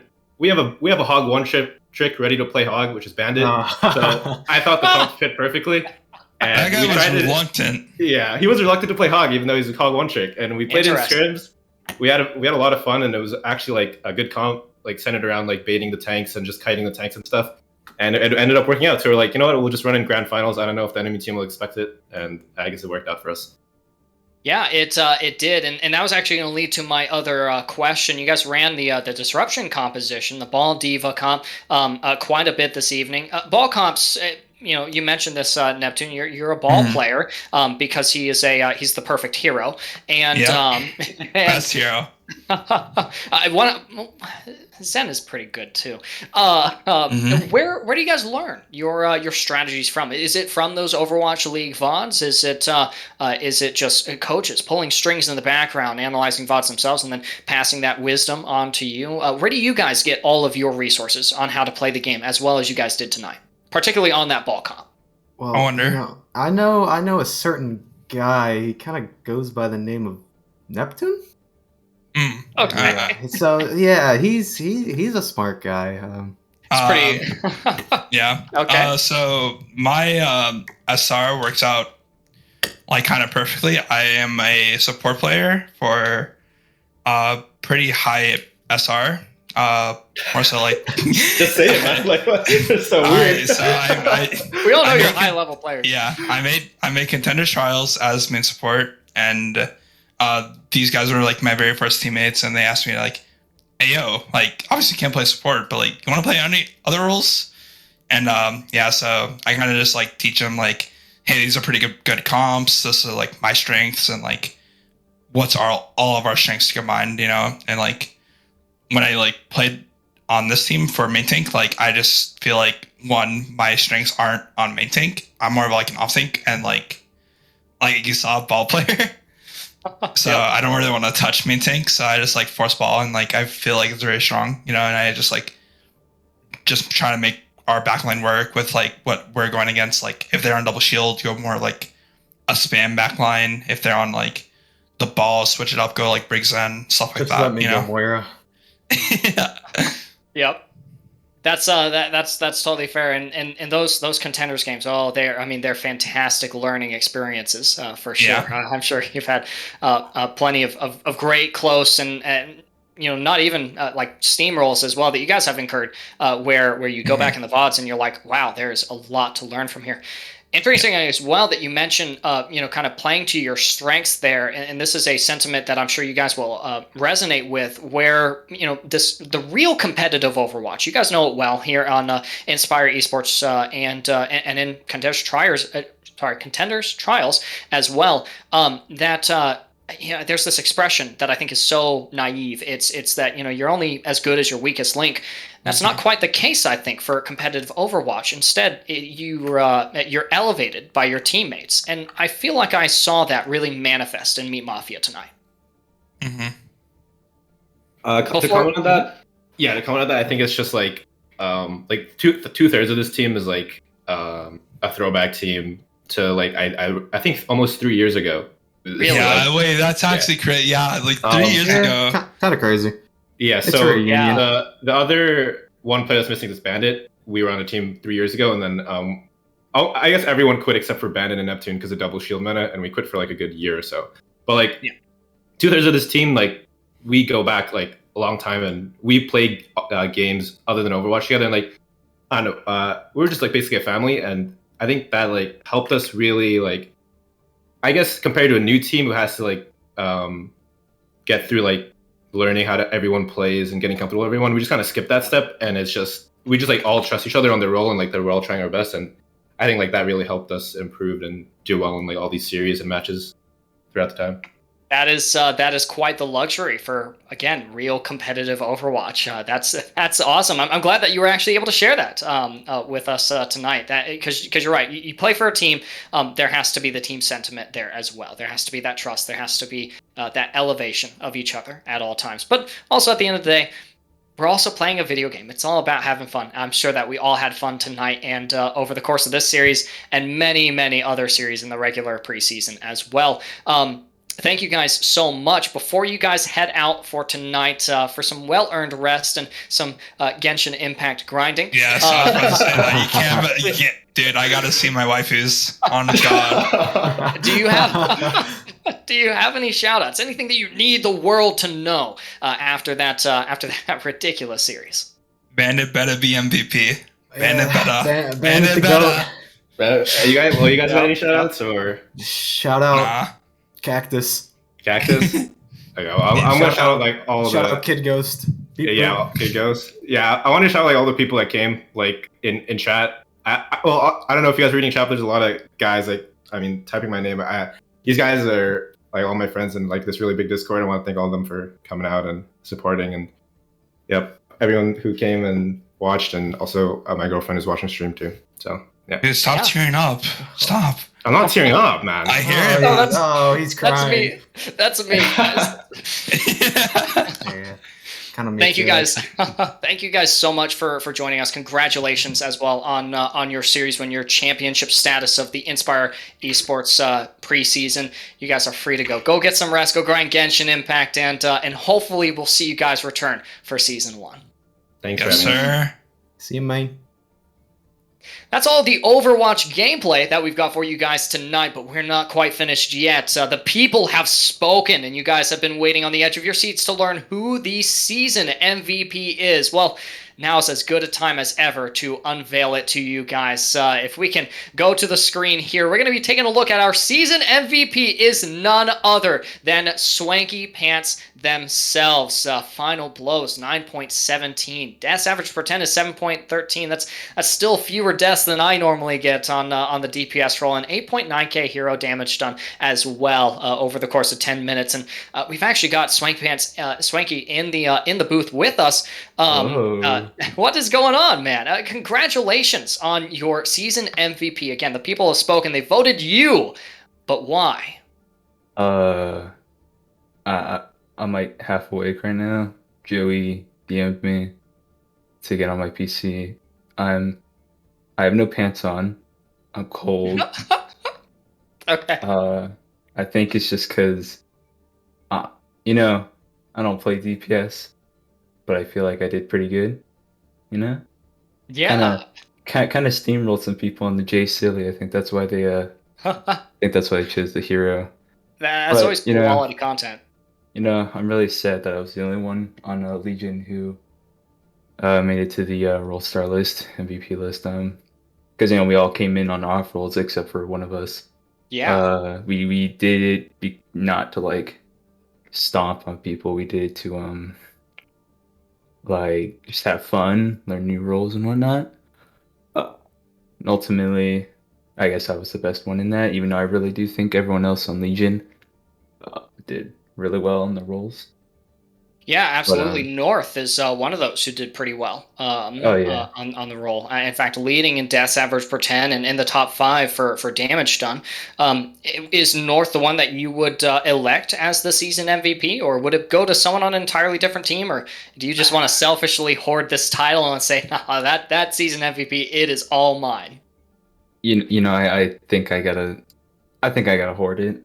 You gotta own it, yeah. Look, I'm the only person who's not from Meat Mafia, Chattanooga Chumps, and Sakura Syndicate, who actually made it. Yeah. So I'm representing everybody else who didn't make it, even Intelligent Life. Are those guys still a thing? I've never heard of those guys, but apparently they're here.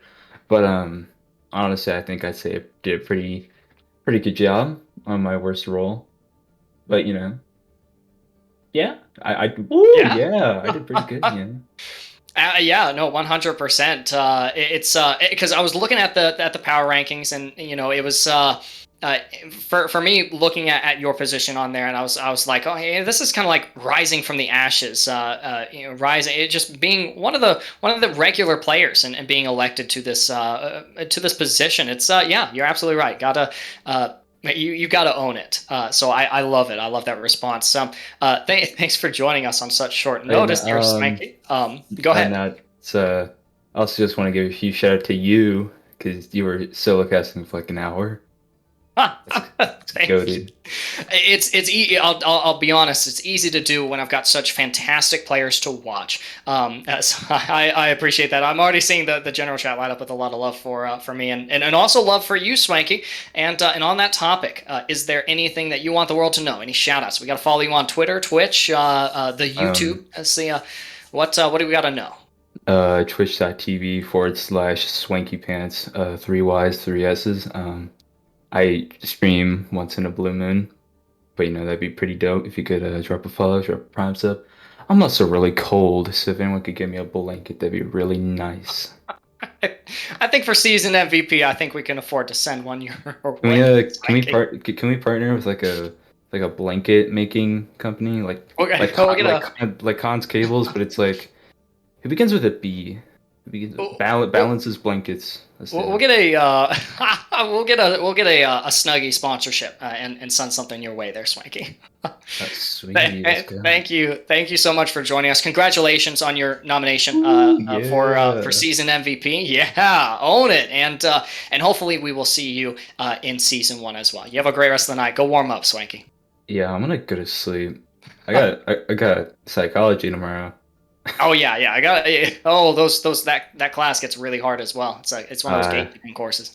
Yeah. Anyways, thank you guys. Thank you, Mr. Joseph, for waking me up in the middle of the night. Being extremely cold and tired. My dogs got down from my bed because of you. But thank you to everybody who voted for me. I love you all. I'm a minor, so if you're not a minor, don't take that. Okay. All right, I'm out. Y'all have a good night. Thank you so much, Swanky. Yeah, that was the man, the myth, the legend himself, Swanky Pants, season MVP, and yeah, absolutely awesome stuff from all of the players here this evening. Swanky Pants mentioned to go follow him on Twitch. That's 3 Ys, 3 Ss. Streams once in a blue moon, but man, that blue moon ends up being much better when you've got Swanky Pants to watch there. Also, before you head over to Swanky Pants Twitch, be sure to drop a follow here on Inspire Esports Twitch channel as well. It's a growing community, fantastic operation with an inaugural season that went really well and wrapped up spectacularly as well. We missed user unlockers, as we say in the Overwatch community, but that's okay. You guys got stuck with me, so be sure to follow me as well over on Twitter at Lord Thiethan, spelled the same way it is down there, and be sure to head over to twitch.tv/ubuffalo esports 2. I stream for Overwatch over there, and yeah, it's always a blast. I cast and produce, which gets pretty challenging, but not quite as fun as solo casting for you guys this evening. For all of those who are watching, be sure to join the Discord community as well. You guys can elect possibly to play yourselves to be one of these contenders for season 1, and stay tuned. Details regarding season 1 will come. I think that they'll be coming on Friday. So be sure to join that community. Follow Inspire on all of our platforms so you guys can stay notified of when we get the next riveting season of Inspire Esports. For all of those who are watching, thank you so much. Spending this Monday evening, this place was the best way to spend it. Watching this series, the grand finals between Sakura, Syndicate, and Meat Mafia's imminent victory was the way to spend this evening. Thank you so much for joining me. For you guys, I have been Lord Thiethan, and you all have a spectacular rest of the evening.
taking whatever you told me. I know what I could be. Making emotion painful and so tell me, is this what you made me?